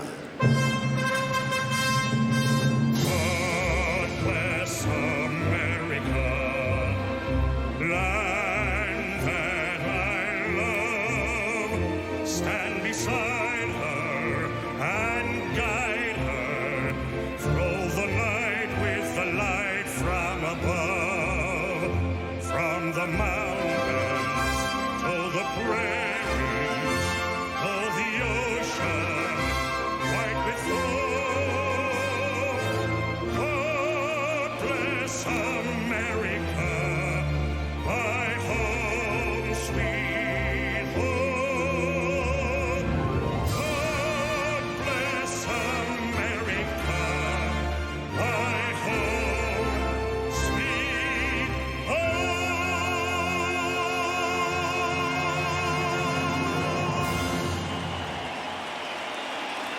All right, fans, it's stretch time, so please join in. Sing along.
Cap brought to you by Inspire. 1-6-0 for Tampa Bay, 0-2-1 for the Yanks. Littell, 5 innings. Brendan Lau, 2 for 3, drove in the only run. Will Warren, 6 strong innings. Ryan McMahon, 1 for 1, a double and a walk. Yankees have 3 innings to go to try to make up this 1-0 deficit. Mason Englert, the new pitcher for the Rays, deals to McMahon, who swings at the first pitch and lofts it to left field. Mangum, 1 pitch, 1 out.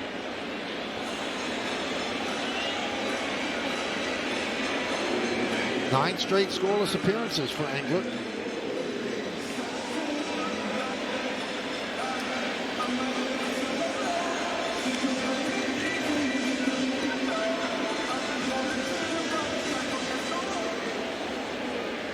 Pitched last night, 1-2-3 6th inning, went through Wells, Grisham, and Rice. Here's Volpe, 0 for 2, shows bunt and takes a strike. Pitched 23 and 24 with Detroit, had a 5.45 ERA, but with the Rays, 3.64. 0-2. Check out the exit velocity, Spectrum exit velocity on the Volpe monster home run last night, 109.8. It was 452. That's wrong. Don't rob the guy of 10 feet. It's a big 10 feet, right, David? That is.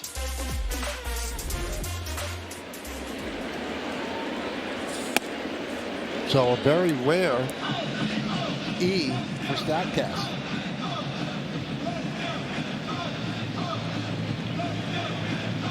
He's had 5 home runs in the last 10 games.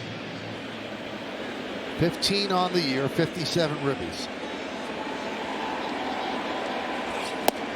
Swing and a miss on the change.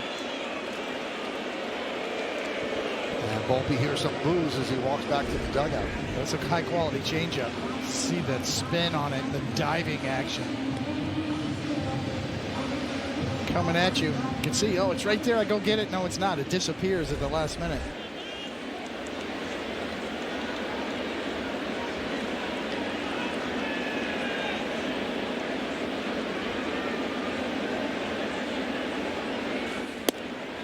Wells takes a strike.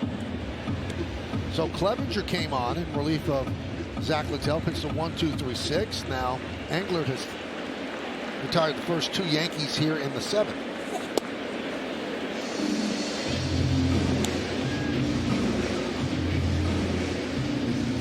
Now I'm told that StatCast research crew changed the Volpe home run from 452 to 442, so it's in the books as 442. So rude. Popped up. Dice makes the play, and the Yankees go down in order 1-2-3. We're taking it to the eighth here at the stadium. Tampa Bay 1, and the Yankees nothing.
Side in the seventh inning, so he stays in to pitch at least the start of the eighth. So he struck out 6 of the last 8 batters that he's faced.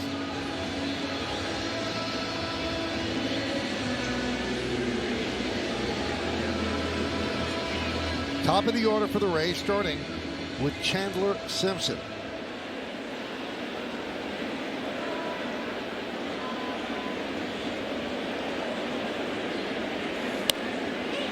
Tries to bunt, fouls it back.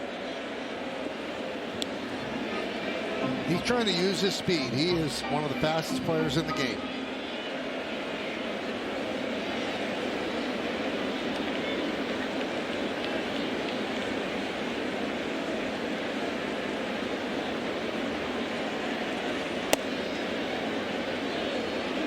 One and one.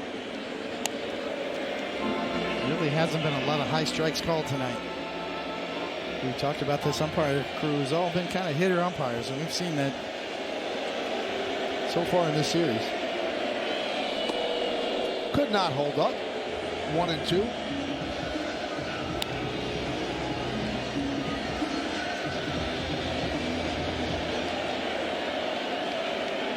Brian Baker is up.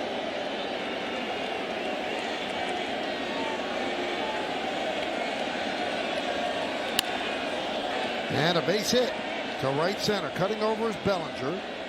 And now Simpson is a threat to go. He has 32 stolen bases. You see a little too much of the plate with that slider. Kind of left it on the plate, and Simpson goes out, covers it. Just slaps it right back up the middle.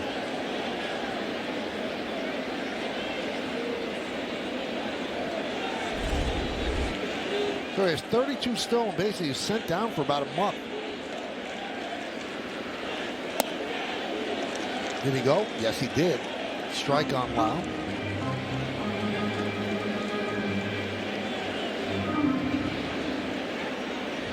Lau drove in the only run tonight. A double right, scoring walls. That was in the third.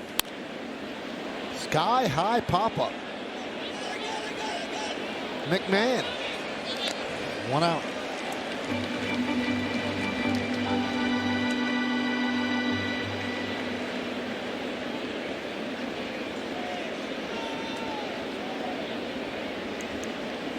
And here comes Aaron Boone with Diaz up. He's going to go to a right-hander. Yeri De Los Santos has been throwing. Hedrick gives him the ball. So an inning and a third. With him at 1 hit and 3 strikeouts.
Yankees' upcoming schedule brought to you by Dietz and Watson.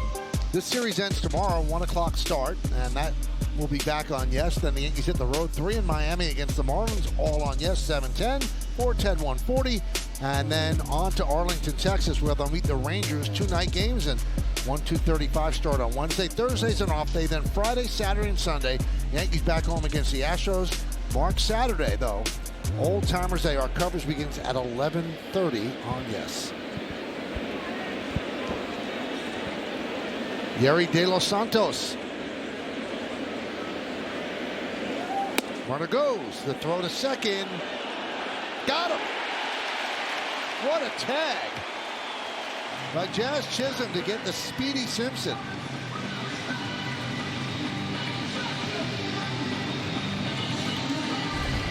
Yeah, they see it. It was a pitch out, and Jazz very athletic, yes. That's where the throw is going to be thrown nowadays, up the line a bit. Chisholm gets it. You see right here if they challenge Tampa it. Bay is challenging the out I don't call see that being overturned. at second base. I think he got him with the side of the glove. Simpson thought he was out. You can see the look on his face. Right there. Yes. It's the 8th inning.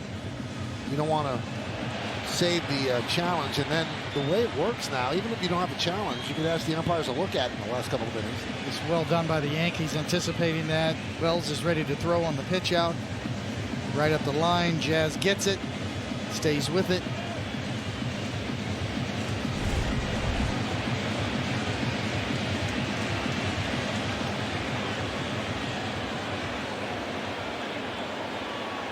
Here we go.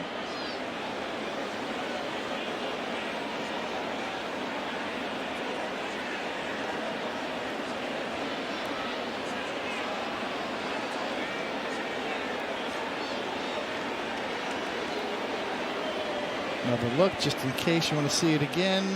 Yes. After review, the call on the field is confirmed. The runner is out. Tampa Bay will lose their challenge.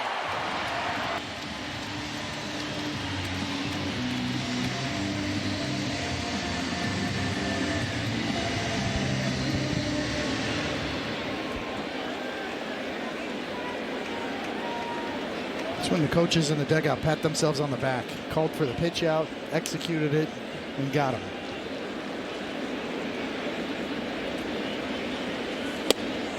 One and one on Yandy Diaz.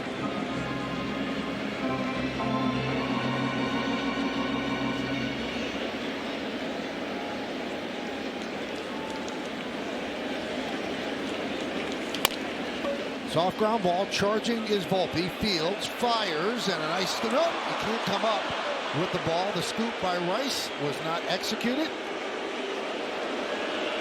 And the Bluebirds are out in the Bronx. Let's see if that scored.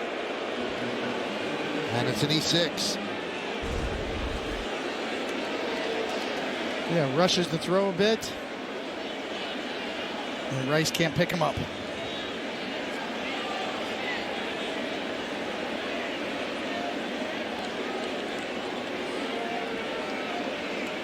Good throw would have had him.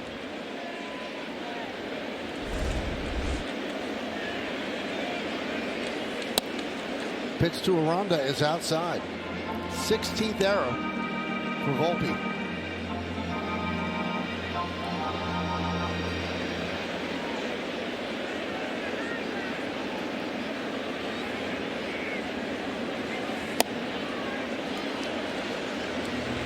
Post-game yesterday was the first time I've heard Aaron Boone all year not kind of sugarcoating or try to.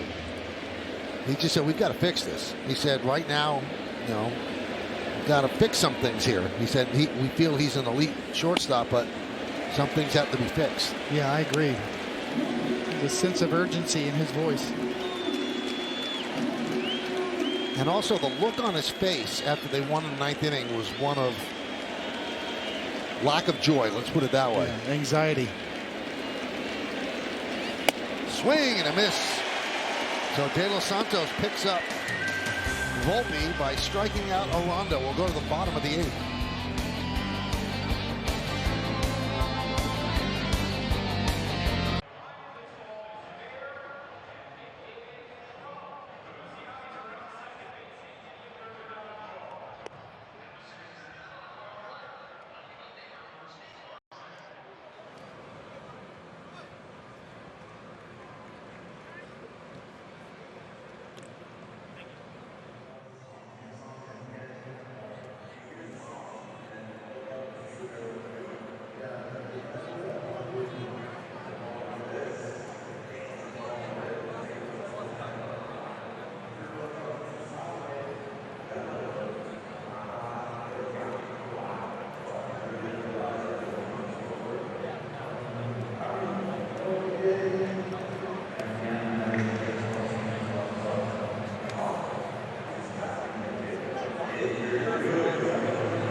Broadcast presented by the authority of the New York Yankees. It may not be reproduced or retransmitted in any form, and the accounts and descriptions of this game may not be disseminated without the express written consent of the New York Yankees.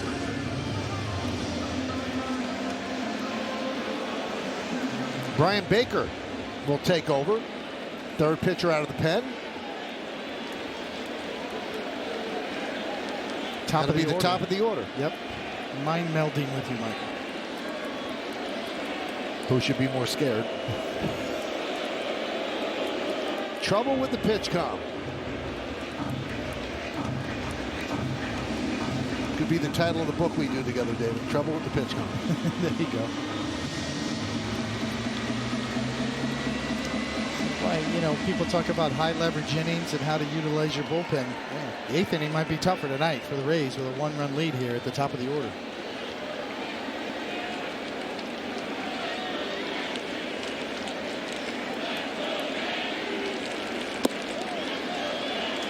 One and 0.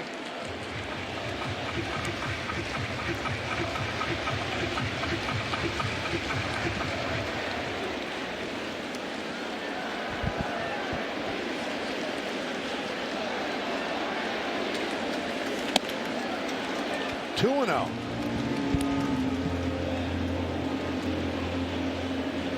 Baker 1-2-3 in the 8th inning last night. Retired Goldschmidt, Bellinger, and Chisholm.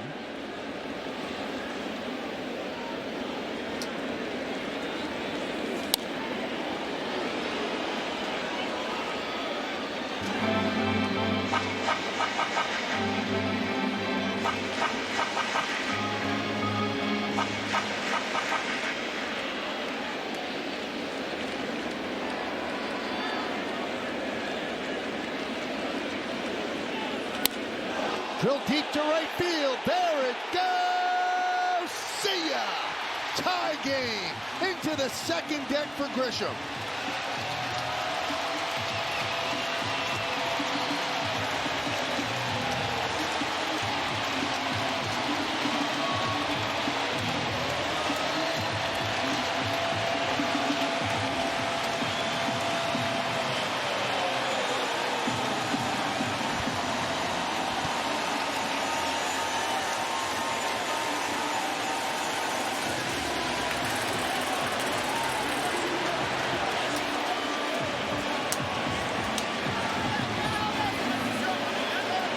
$18 home runs for Trent Grisham, as you saw right there with that graphic, a career high. He has been something this year for the Yankees. 40th ribby. And a big blow.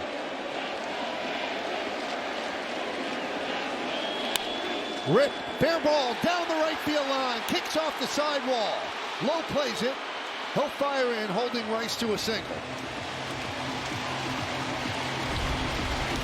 Another look at Grisham right there. You can see the cutter slider spin right there. It just sits right in the middle of the plate. And Grisham does what you're supposed to do with it. Hit it in the second deck. Yeah, catch by the fan on the fly.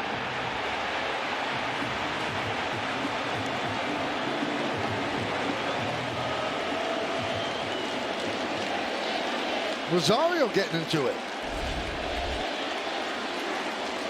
Crowd's been waiting all night to get into it. They got their cowboy hats early. They were happy. Now they got something to cheer about.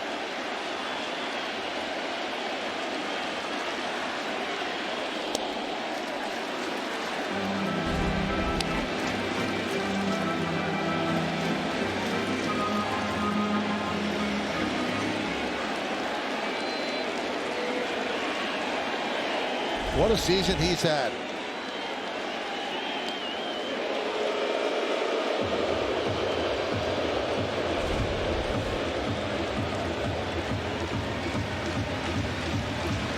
What a great shot right there. You're in the batter's box and you just hit one in the second deck. You get to watch it. That's every left-handed batter's dream. Forever at Yankee Stadium. Peraza pinch running for Rice.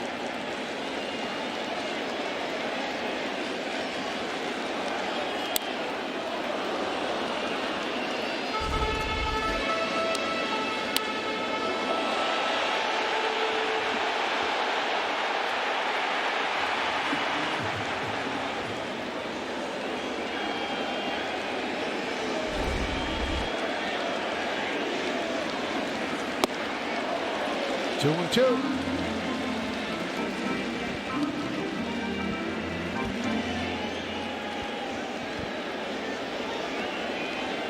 On deck, Stanton. Peraza pinch running for Rice. He's at first.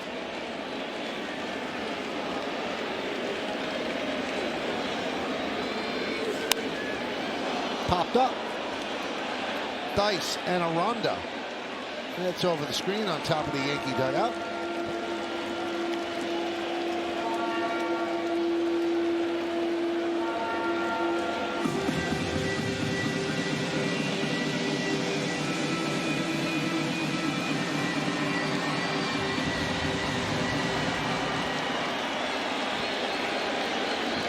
Peraza's itching to go over there, but nobody out. 2-2 count. Trying to get a read on Baker. There he goes. And that one is looped into center field. It's a base hit. Peraza will go to third. Classic two-out hitting from Bellinger. First and third for the Yankees. Nobody out.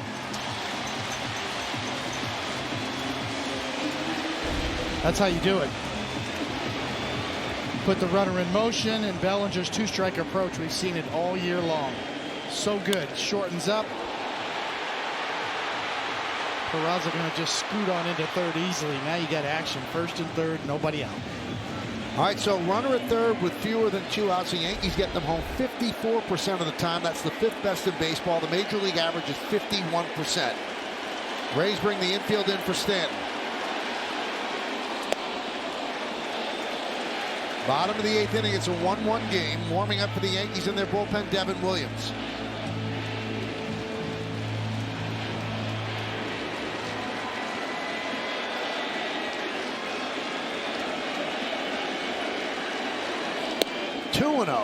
On Stanton. And Dice wants to talk with Baker.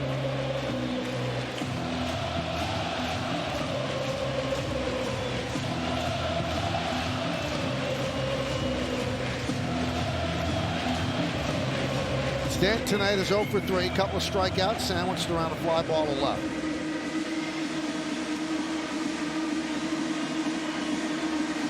He's had success against Baker, 3 for 5.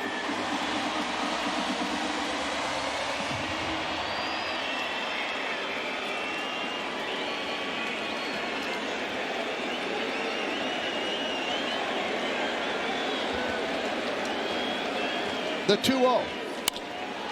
High fly ball, right field. Low into the corner. Low runs out of room.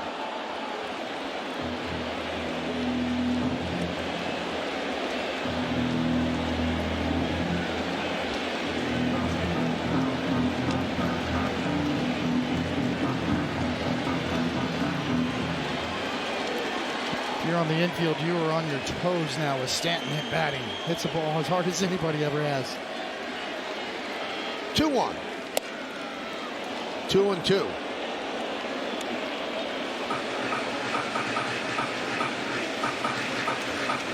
Baker's inning this, but no one warming for the Rays.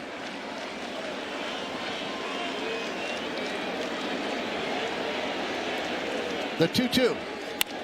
That one is looped into center field. It's a base hit. Peraza scores. Bellinger stops at second. It's an RBI single for Stanton. And the Yankees have taken a 2-1 lead.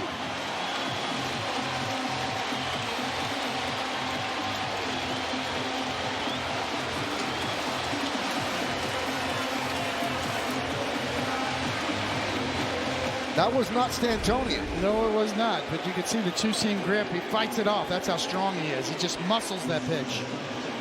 The key is getting it elevated enough to get it over the drawn-in infield, and that he does. And this crowd is alive now in the Bronx. Chisholm nubs one foul. Infield backs up now with first and second. Just muscle that pitch. Get off of me. That's how strong he is.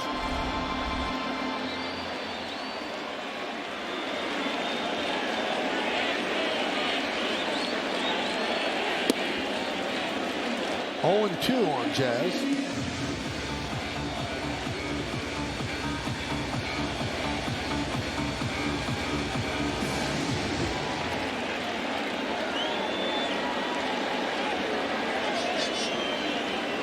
Chisholm calls time. Yankees shut down completely until the 8th inning. Grisham with the home run. Single by Rice. Bellinger with a single and Stanton with a single, and now they're up 2-1.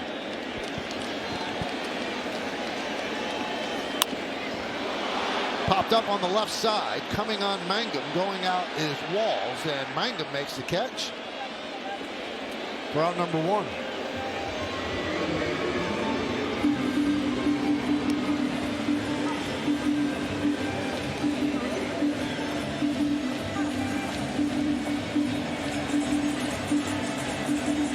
Well, Devin Williams closed out the game last night. He's going to have to face 5, 6, and 7 in the Rays order in the 9th.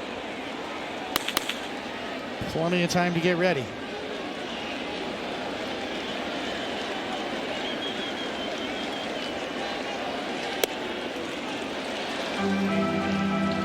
One and 0.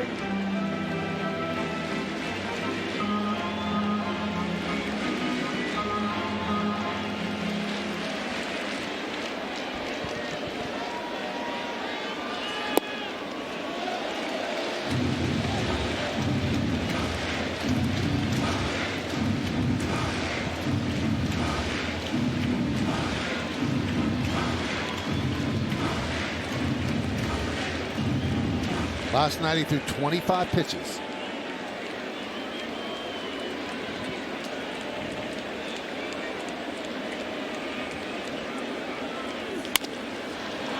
Grounded to second. There's one. On to first. They double up the speedy Dominguez to get out of further trouble. But the Yankees take the lead. First they tie the score. A bomb into the second deck for Trent Grisham. And then Stanton does, I'll take it the easy way, a nice little bloop single. The Yankees lead 2-1 as we go to the 9th.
August 13th to take on the Twins. Don't miss a minute of the Yankees beginning at 6:30 only on Prime.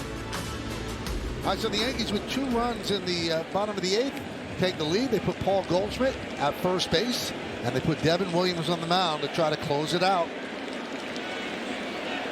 17 of 18 in saves. It'll be Caminero, Lowe, and Mangum against the Yankee closer.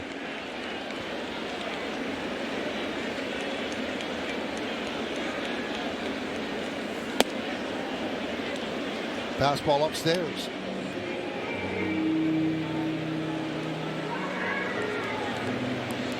Caminero's got one thing on his mind. He's trying to launch.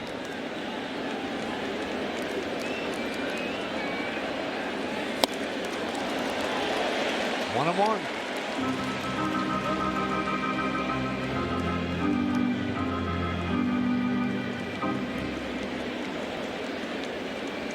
Crowd of 45,355 here on this Wednesday evening. Looking for 3 more outs. Swing and a miss on the airbender, 1-2.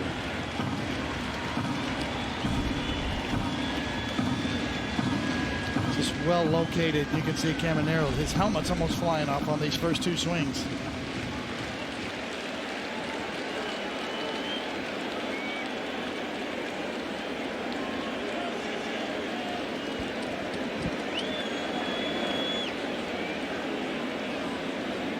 The 1-2. Checks the swing, 2-2. Caminero, Lowe, and Mangum. Yankees trying to take the second game out of 3, and the series finale tomorrow. Will Warren pitched well, 6 innings of 1-run ball.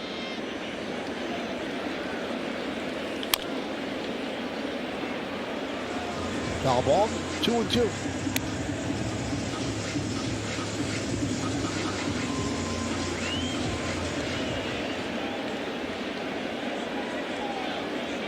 That man tied it with 1 swing over Brian Baker.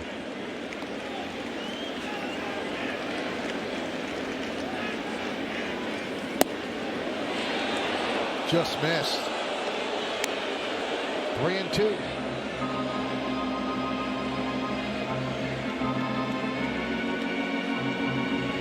Bloop single off the bat of Stanton gave the Yankees the lead.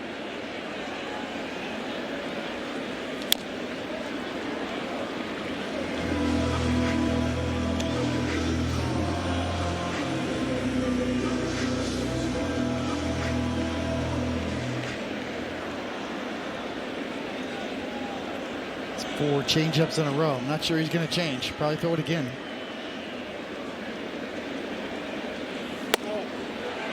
One with the fastball missed. So a leadoff walk. There's the tying run.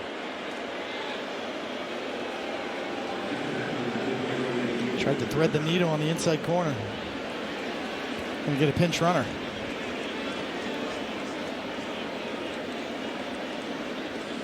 And that is Jose Caballero.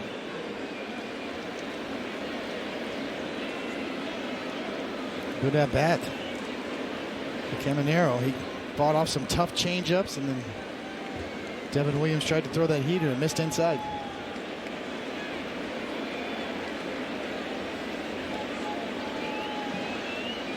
There's Josh Lowe, 0 for 2 with a walk.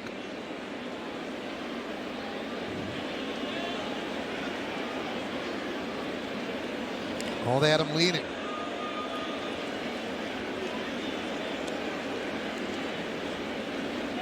Well, he leads the American League with 33 stolen bases. Devin Williams fairly slow to home plate too as well. He's got a kind of a long delivery.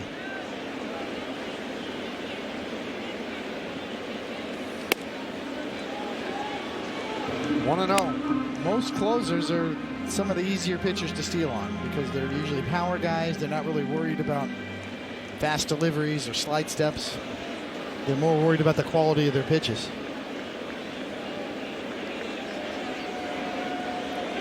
He goes. What a lead. They had no chance. It was almost a walking lead that he had. Yeah, so a stolen base. He could have been had with a pickoff move.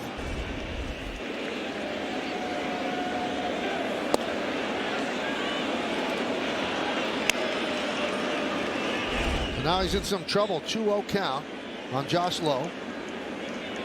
Caballero, a threat to steal third as well. High fly ball, right field, right down the line, and that ball is a home run. It snakes around the foul pole, a long 2-run home run for Lowe, and the Rays lead 3-2.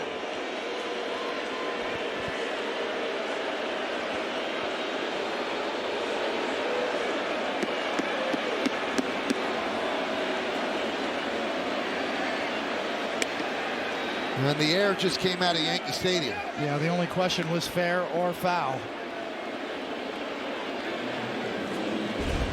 A majestic shot on a changeup that was just left down and in, right in the wheelhouse.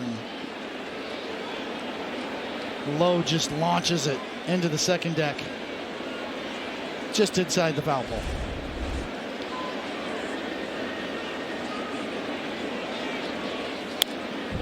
Mangum fouls it back.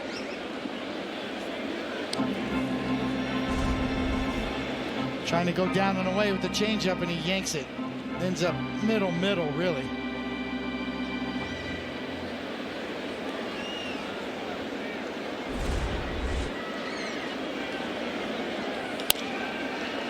Grounded to Chisholm. One away.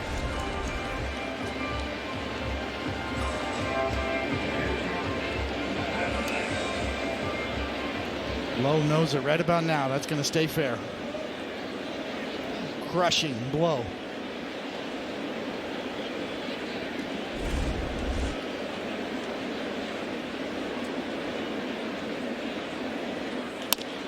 Ground ball. Chisholm from the outfield grass will get Theis.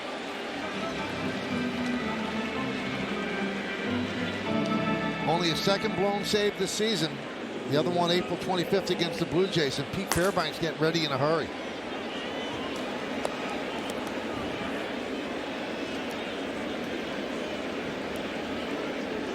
Bottom third of the order for the Yankees in the bottom of the ninth inning. McMahon, Volpe, and Wells.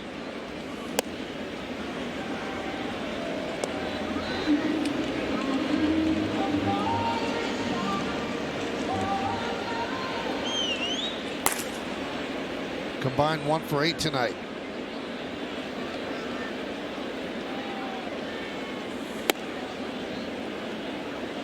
Two and 0. So a walk to Caminero. Caballero pinch run, steals second, and then Lowe hits one deep down the line and right on the fair side of the foul pole. Count 3-0 on Walls.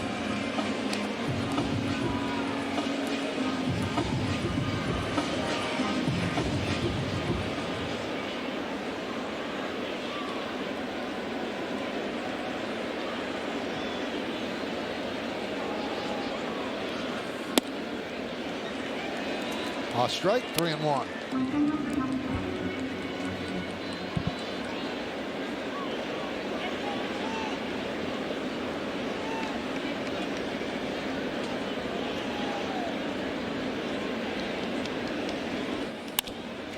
High fly ball, left center. Dominguez back, he's there, and will put it away. But the Rays retake the lead on the long 2-run home run by Josh Lowe. Do the Yankees have a rally in their bones as we go to the bottom of the ninth?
Three to 2.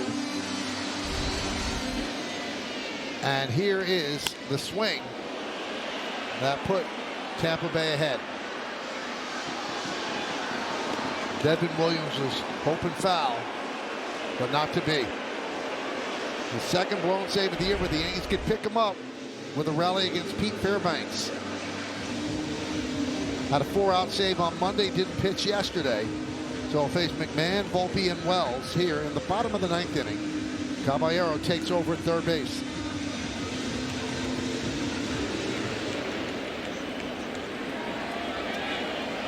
McMahon, a double, a walk, and a fly ball to left.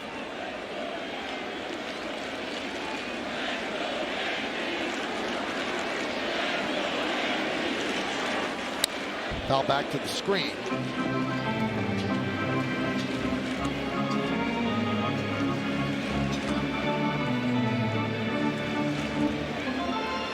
.73 ERA in his first 27 games, but even with that save on Monday, 4.73 over his last 13 games for Fairbanks. And quickly ahead in the count to McMahon, 0-2.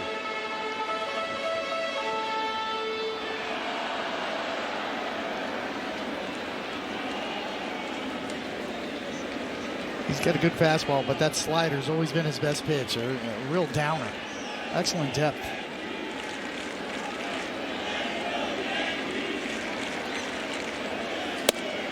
One and two.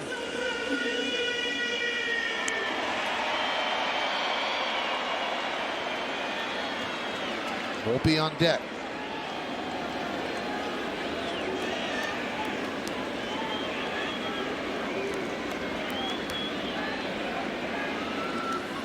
And McMahon down on strikes, one away.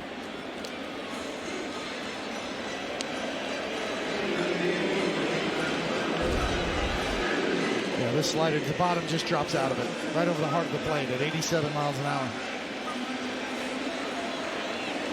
You can see the movement almost happens after the hitter commits to the swing. Here's Volpe, he's 0 for 3.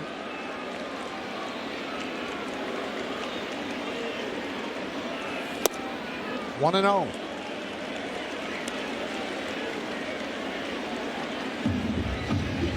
There's some thought that the Rays might consider moving Fairbanks in a trade by tomorrow. I mean, the market for relievers seems very robust, and this guy is good. 1-0. 1-1.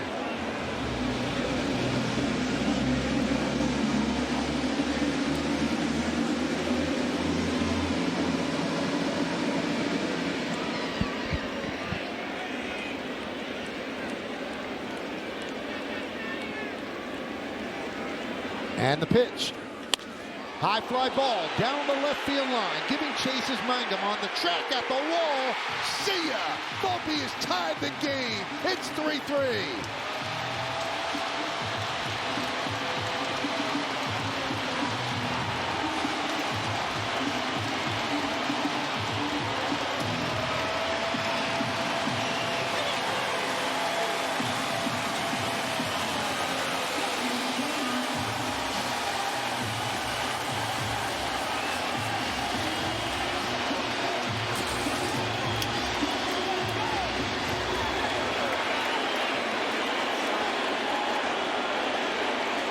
And here's Wells.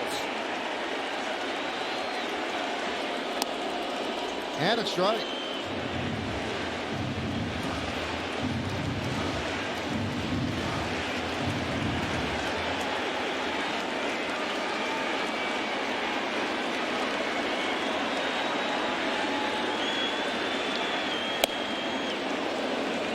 Oh, and 2. We'll let the pitchers tell the story. As dramatic as it gets. For the Yankees beleaguered shortstop, who's been hearing it a lot from all angles, comes through in the clutch.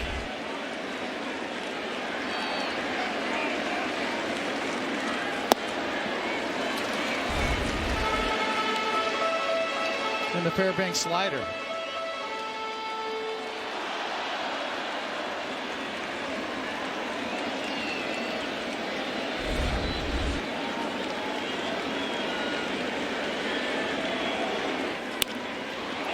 Looped into center field. And that's going to dunk in for a base hit in front of DeLuca. So the winning run is on base. From the side view, look at the Yankees dugout react. Along with the fans. 16th home run of the year. His teammates know how he's been wearing it lately and hearing it from the crowd. Big swing. And a push bunt. It is a beauty. The throw to first. Oh, what a scoop by Aranda. to get Grisham. Don't know how they made that play. Now they have the runner in a rundown. And amazingly, Wells is doubled up. Where was he going? Wow.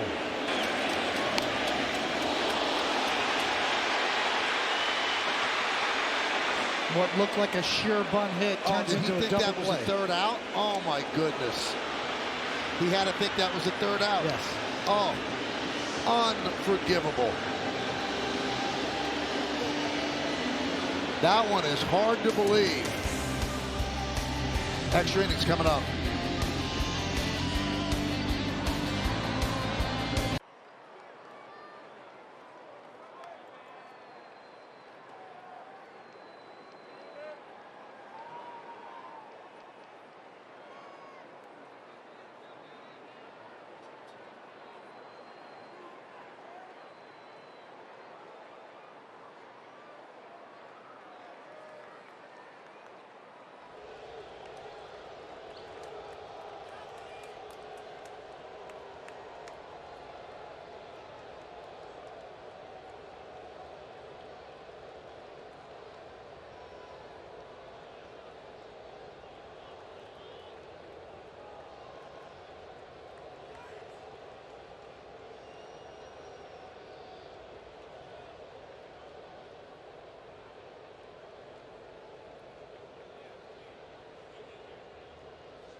In one inning.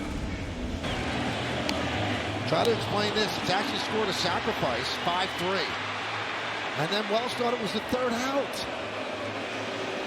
I mean, we've seen so much of this, David. Yeah, it's just as sloppy can get. Unforced errors, mental errors. Wow. I thought this bump was a hit. I did too. We thought it was a given. What a great recovery and a play. A short hop. And then you know the rest of the story. Well, the 10th inning starts with Walls on second. Johnny DeLuca will lead off against Luke Weaver. And there's a strike. DeLuca came in for defense for Simpson.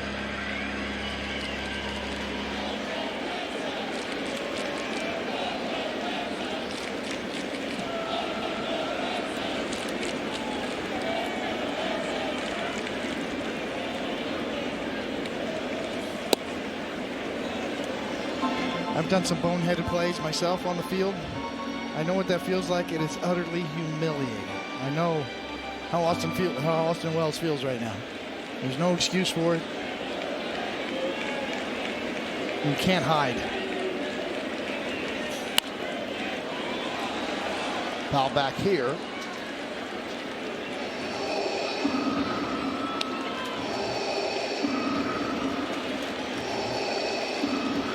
I mean, you think about it, he stops at second.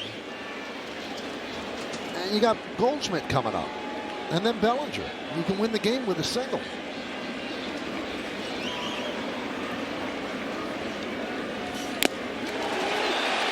That's a big strikeout of DeLuca, and the runner stays put at second. And a good sign from Weaver that he's got that riding action on that high four-seamer again. This one takes off.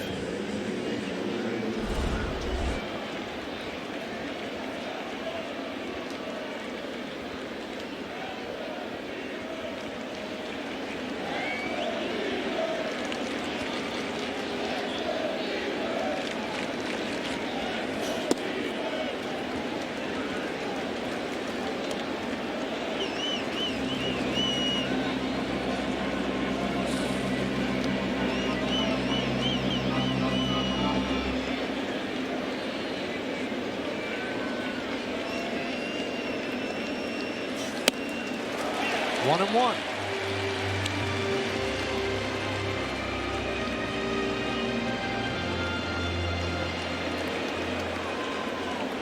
Uceda will pitch the bottom of the 10th.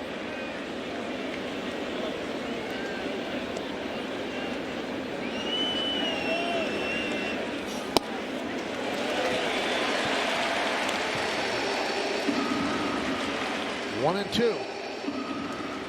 Lively looking fastball from Luke Weaver. When it's up, it's righting. When it's down, it jumps into the glove. Lau is so dangerous. 2 hits and 4 at bats. RBI double, single.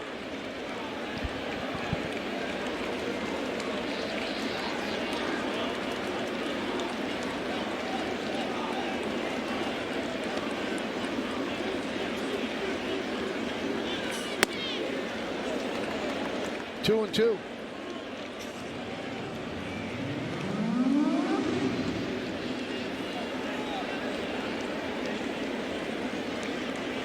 Tenth inning, 3-3. Third game of this 4-game set. Walls leads off second. He's the ghost runner. 3-2.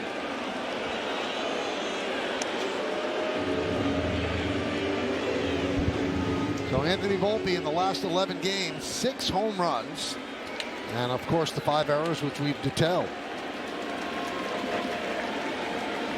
The old tale of 2 cities. But that home run was gigantic. Massive letdown after the 2-run home run by Lowe, and he comes back to tie the game.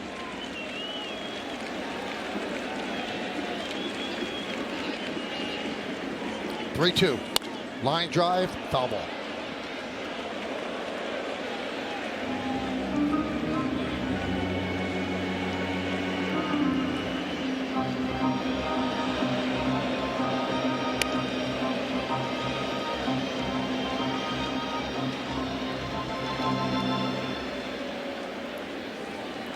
Weaver's shown a lively fastball there. He threw a changeup, had Lowe way out in front.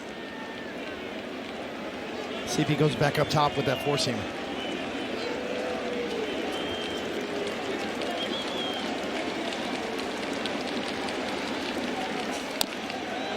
Just got a piece.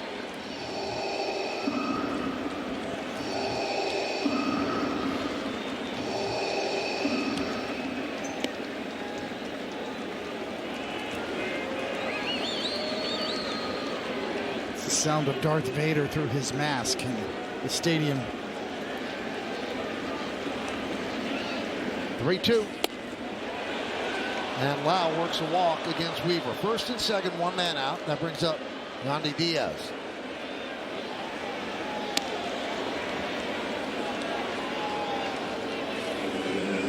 Kind of let him get away there. He had him in a position to put him away.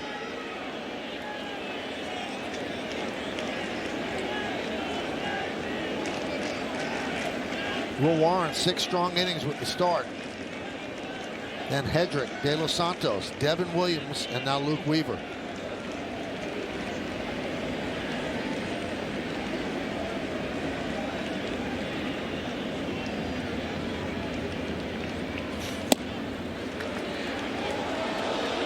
One and 0.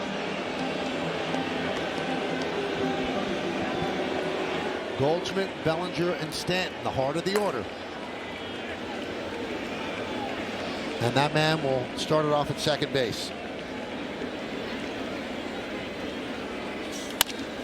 There's a base hit to right field. Bellinger charges. And they're going to hold up the runner at third. The throw comes all the way home, and it gets by. Backing up is Weaver. And the runner stays put as Wall stops at third.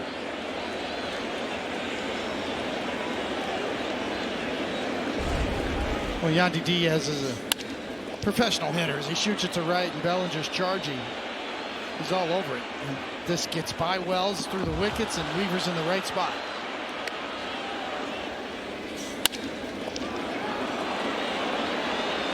With 1 out, they play it safe.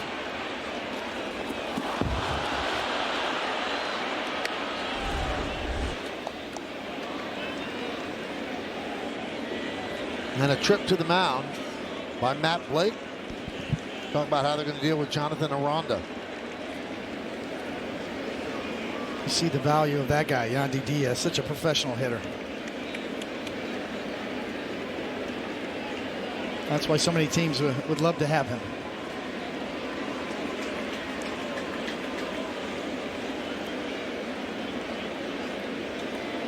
The arms in the outfield.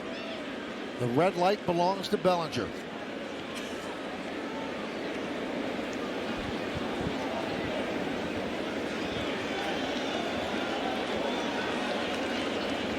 The Yankees going to play it back. Bases loaded, up the middle, playing for 2.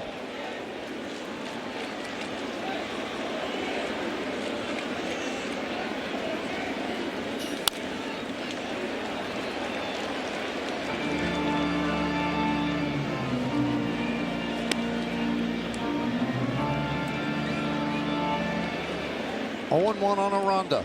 The Yankees know they're going to have the ghost runner in the bottom half of the inning, so trying to stay away from a big inning here or play the infield back.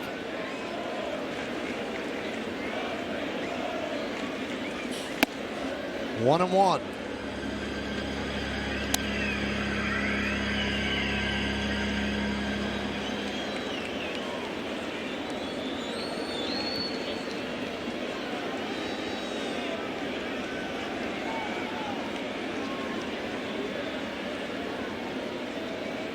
And the pitch.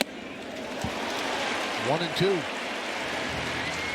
You know, baseball's a game where you can pick up your teammates. So the Volpe home run picks up Devin Williams.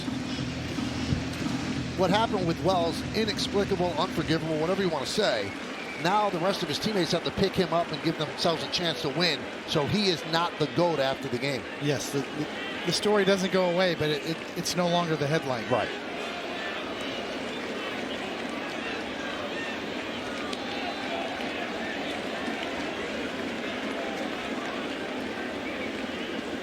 The 1-2. 2-2. Weaver's got some life on that fastball. He's topping out at 96 this inning. He's thrown 18 pitches so far. Walls is at third, Lau at second, and Diaz at first. One man out in the 10th. 3-3 game.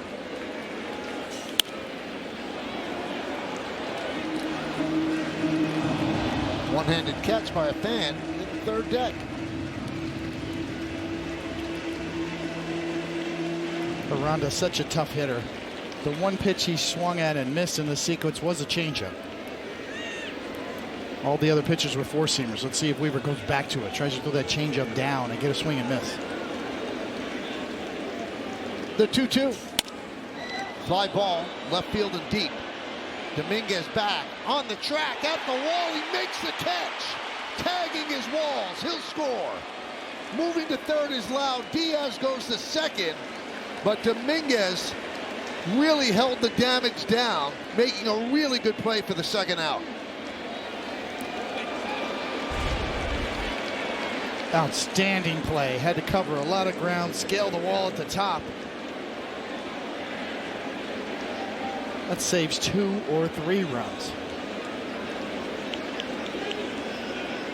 Just well done by Jason Dominguez. Left a spike mark in the wall too. Second and third now. 2 outs. Here's Caballero.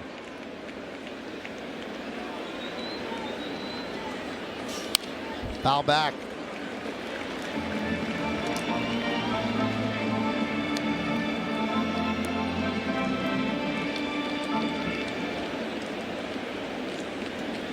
See if that's repaired tomorrow.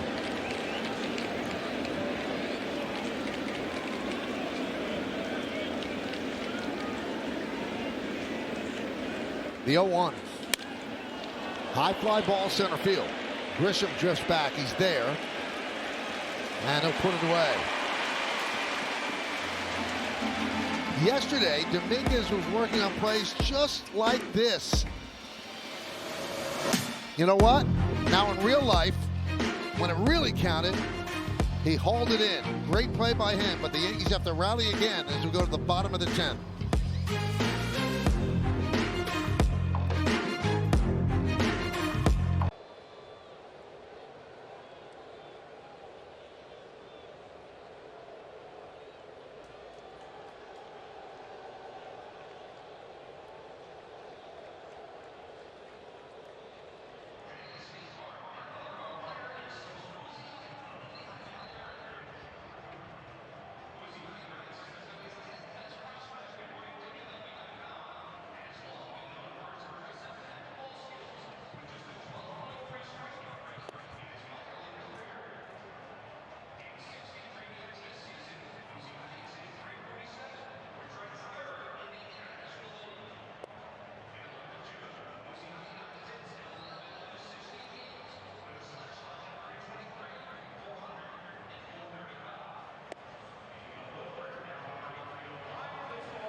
again.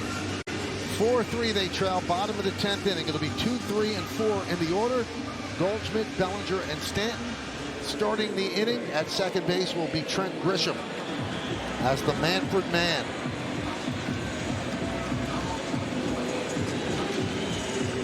And they'll have to do it against Edwin Uceda. Yankees at home since 2020 are 28-14 in extra innings. That's the best in the majors. They're 13-27 in extra innings on the road, worst in the majors. That one's fouled off of Theis. They probably got the umpire, Rackley.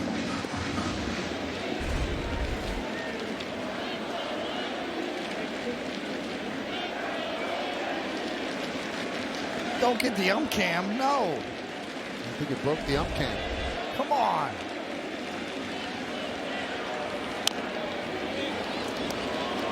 Now Goldschmidt knows, all right, he's looking to get a hit, but now with 2 strikes, he's got to get that runner over to third base. Been around a long time. He's got to just put the ball on the right side.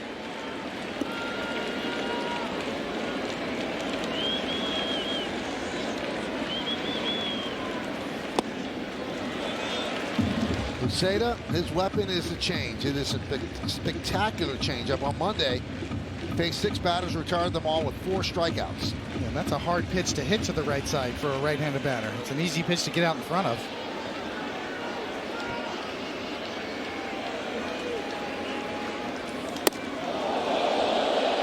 Goes with the fastball. Just for show. Going to push him off and then go to something off speed probably here. And he does not get the job done. He strikes out on the change. 1 away. Classic style of pitching. Fastball up and in and then soft down and away. See the changeup grip.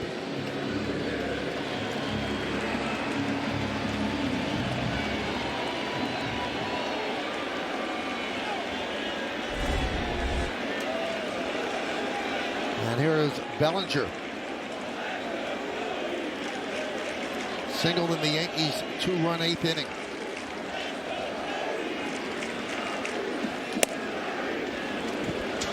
Fastball's upstairs, 1-0. We're in the bottom of the 10th inning. Rays lead 4-3. The arms in the outfield, Mangum has the best one. The other ones proceed with caution. And DeLuca's only had 12 games in center field this year.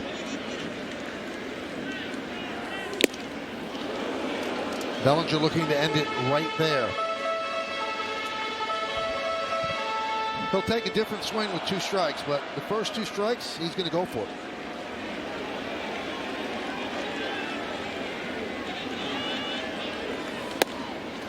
Two and 1.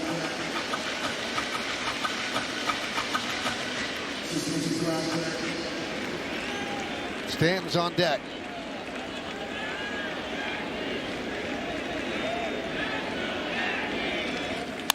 Line drive, it's a base hit to right field.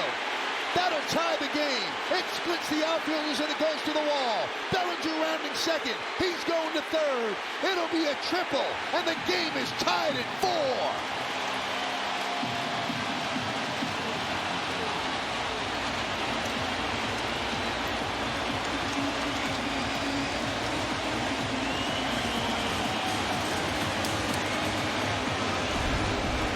As clutch can get. See that change up down and away. It goes down and hooks it. Drills it in the gap. Just like Michael said early in the count, he's looking to drive the ball, and he never hesitated. Had triple all the time on his mind. No one happier than Wells, although they're all pretty happy there. So the Yankees 90 feet away from winning the game. Now you have Stanton at the plate. Kyle Snyder, the pitching coach, on the mound, talking it over with Uceda. What a great job of covering that changeup by Belly. Completely reverses the fortunes. Not only drives in the run, becomes the winning run with 1 out of 3rd. Great plate coverage. Go down and dig it out.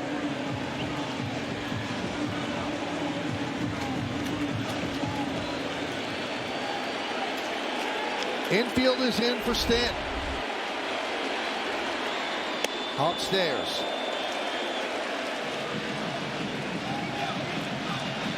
Bellinger with his 62nd ribby. He's at third. Game is tied at 4. Bottom of the 10th. One man out. He checks his swing. It's 2-0.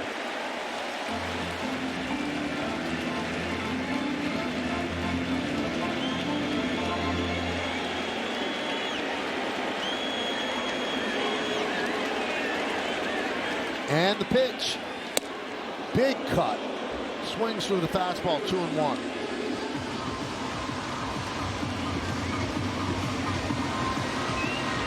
Yankees trying to walk it off here in the bottom of the 10th.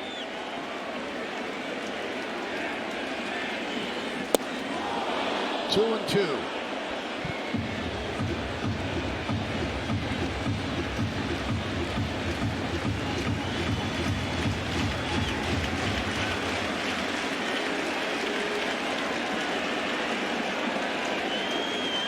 The pitch.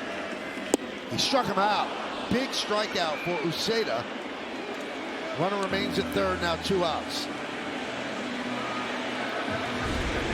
The Uceda change up again. Down and away to a right-handed batter.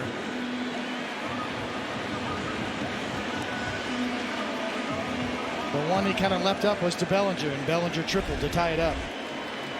Let's see if Jazz Chisholm can get a hold of one of these changeups. As you see, the lefty Hill going to warm up.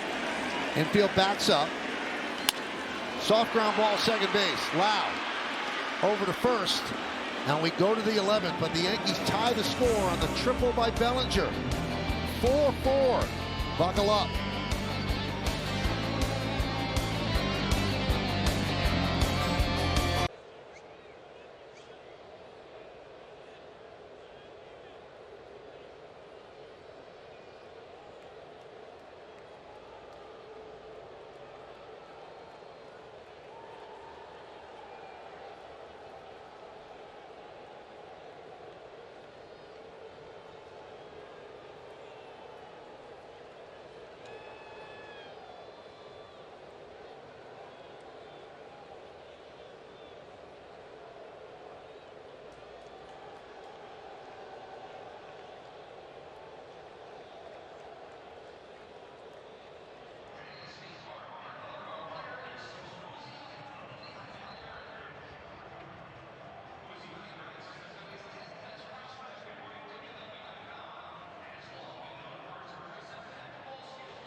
With 4 runs on 9 hits, the Yankees have made 2 errors, so we go to the 11th inning.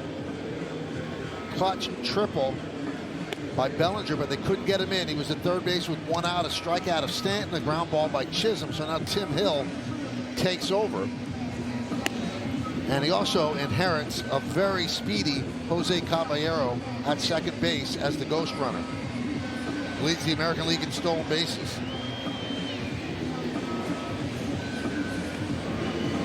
Lowe, Mangum, and Theis against the lefty Hill. Warren started. Hedrick, De Los Santos, Williams, Weaver, and now Hill.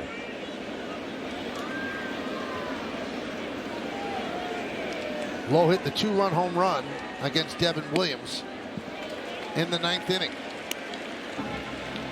And it gave the Rays a 3-2 lead. The Yankees came back with the home run by Grisham in the bottom of the 9th. Each team scored a run in the 10th. 1-1 on Josh Lowe.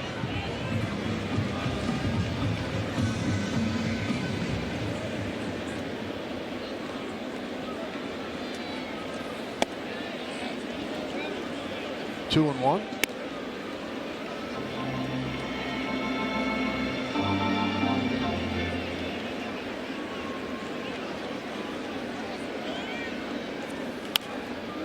2-2.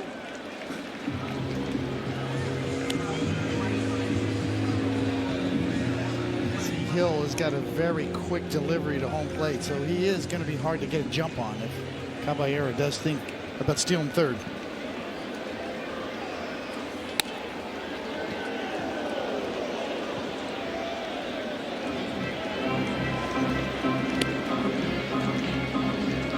We've said it before, there's not a lot of mystery with Tim Hill. He's coming right after you from Laredo. A lot of fastballs, a lot of movement. 2-2. Line drive caught by McMahon. Fires to second. Not in time for the double play.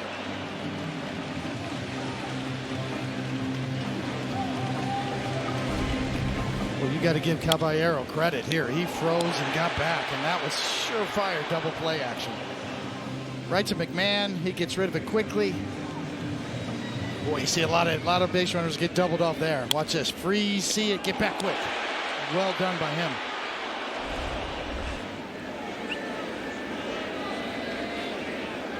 Don't know if he turned his knee getting back. Kind of banged into the fielder.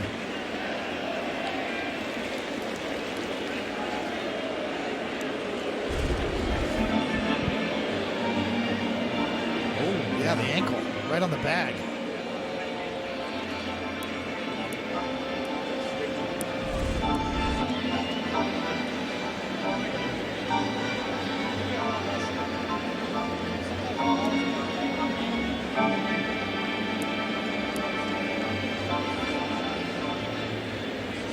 Just great reactions by him. Slammed his foot on the bag, getting back. They've got 2 men left on the bench. Christopher Morel and Nick Fortes.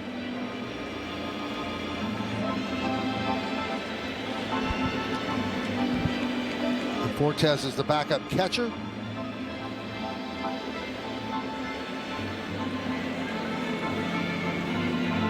Now the ultimate deke is if he steals third now, right? Yeah, that's right. Playing possum. Yep.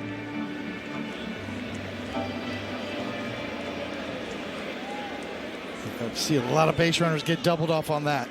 You have to give him a lot of credit.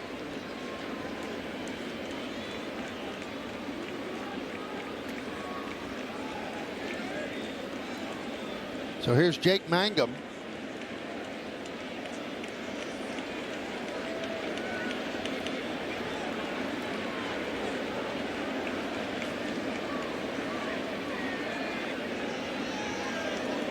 The inside move to chase him back. Ian Hamilton is up.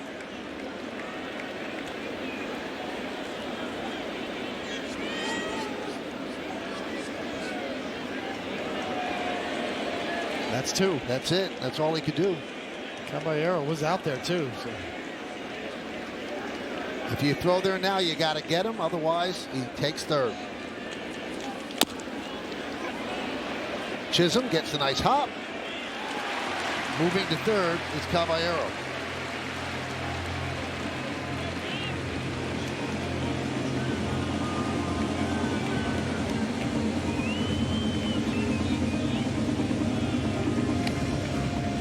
Christopher Morel is going to pinch hit for Matt Thaiss.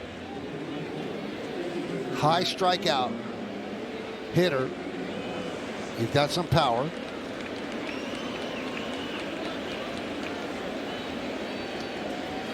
Go ahead runs at third, 2 men out. And there's a strike to Morel.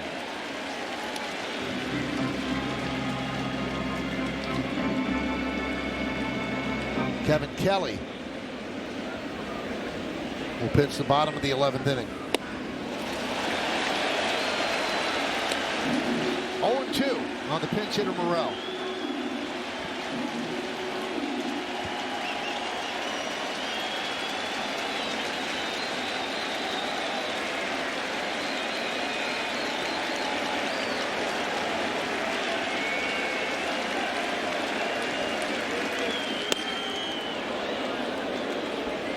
One and 2.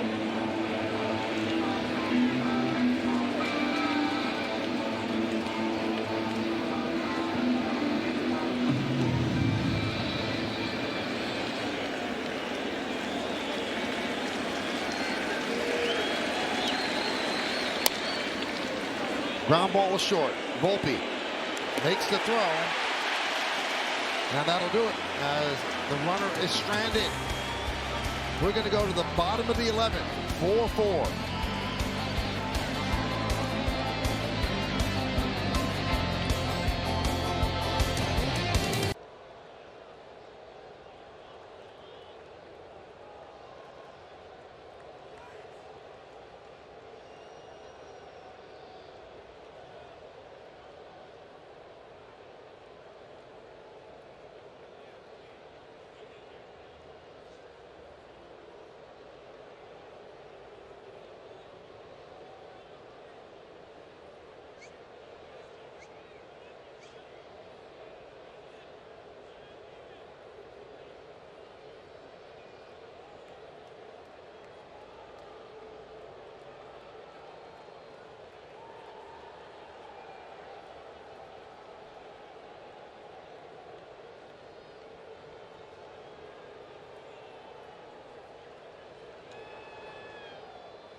Are up by 1.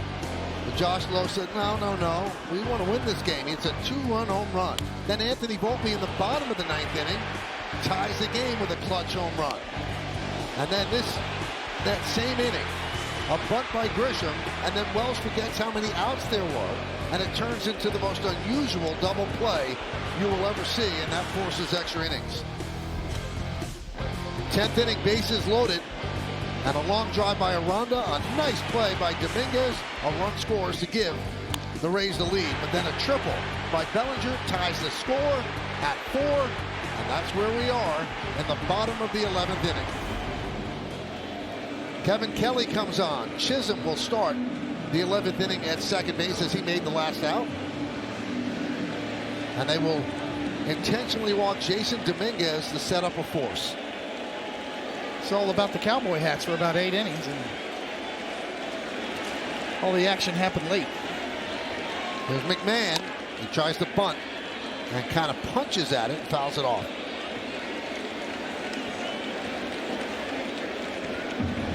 Cortez takes over behind the plate, so they have used the entire bench, the Rays.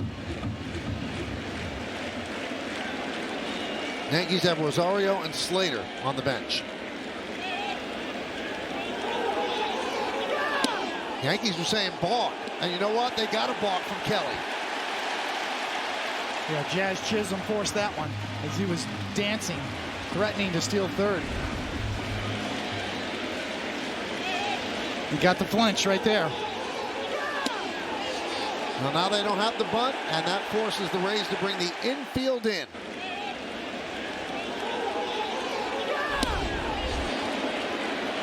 Oh, 1.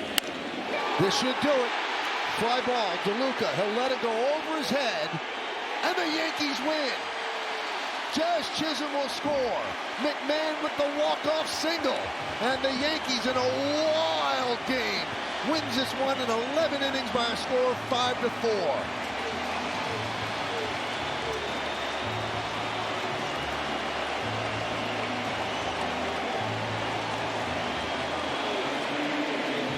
Big moment for the newest Yankee.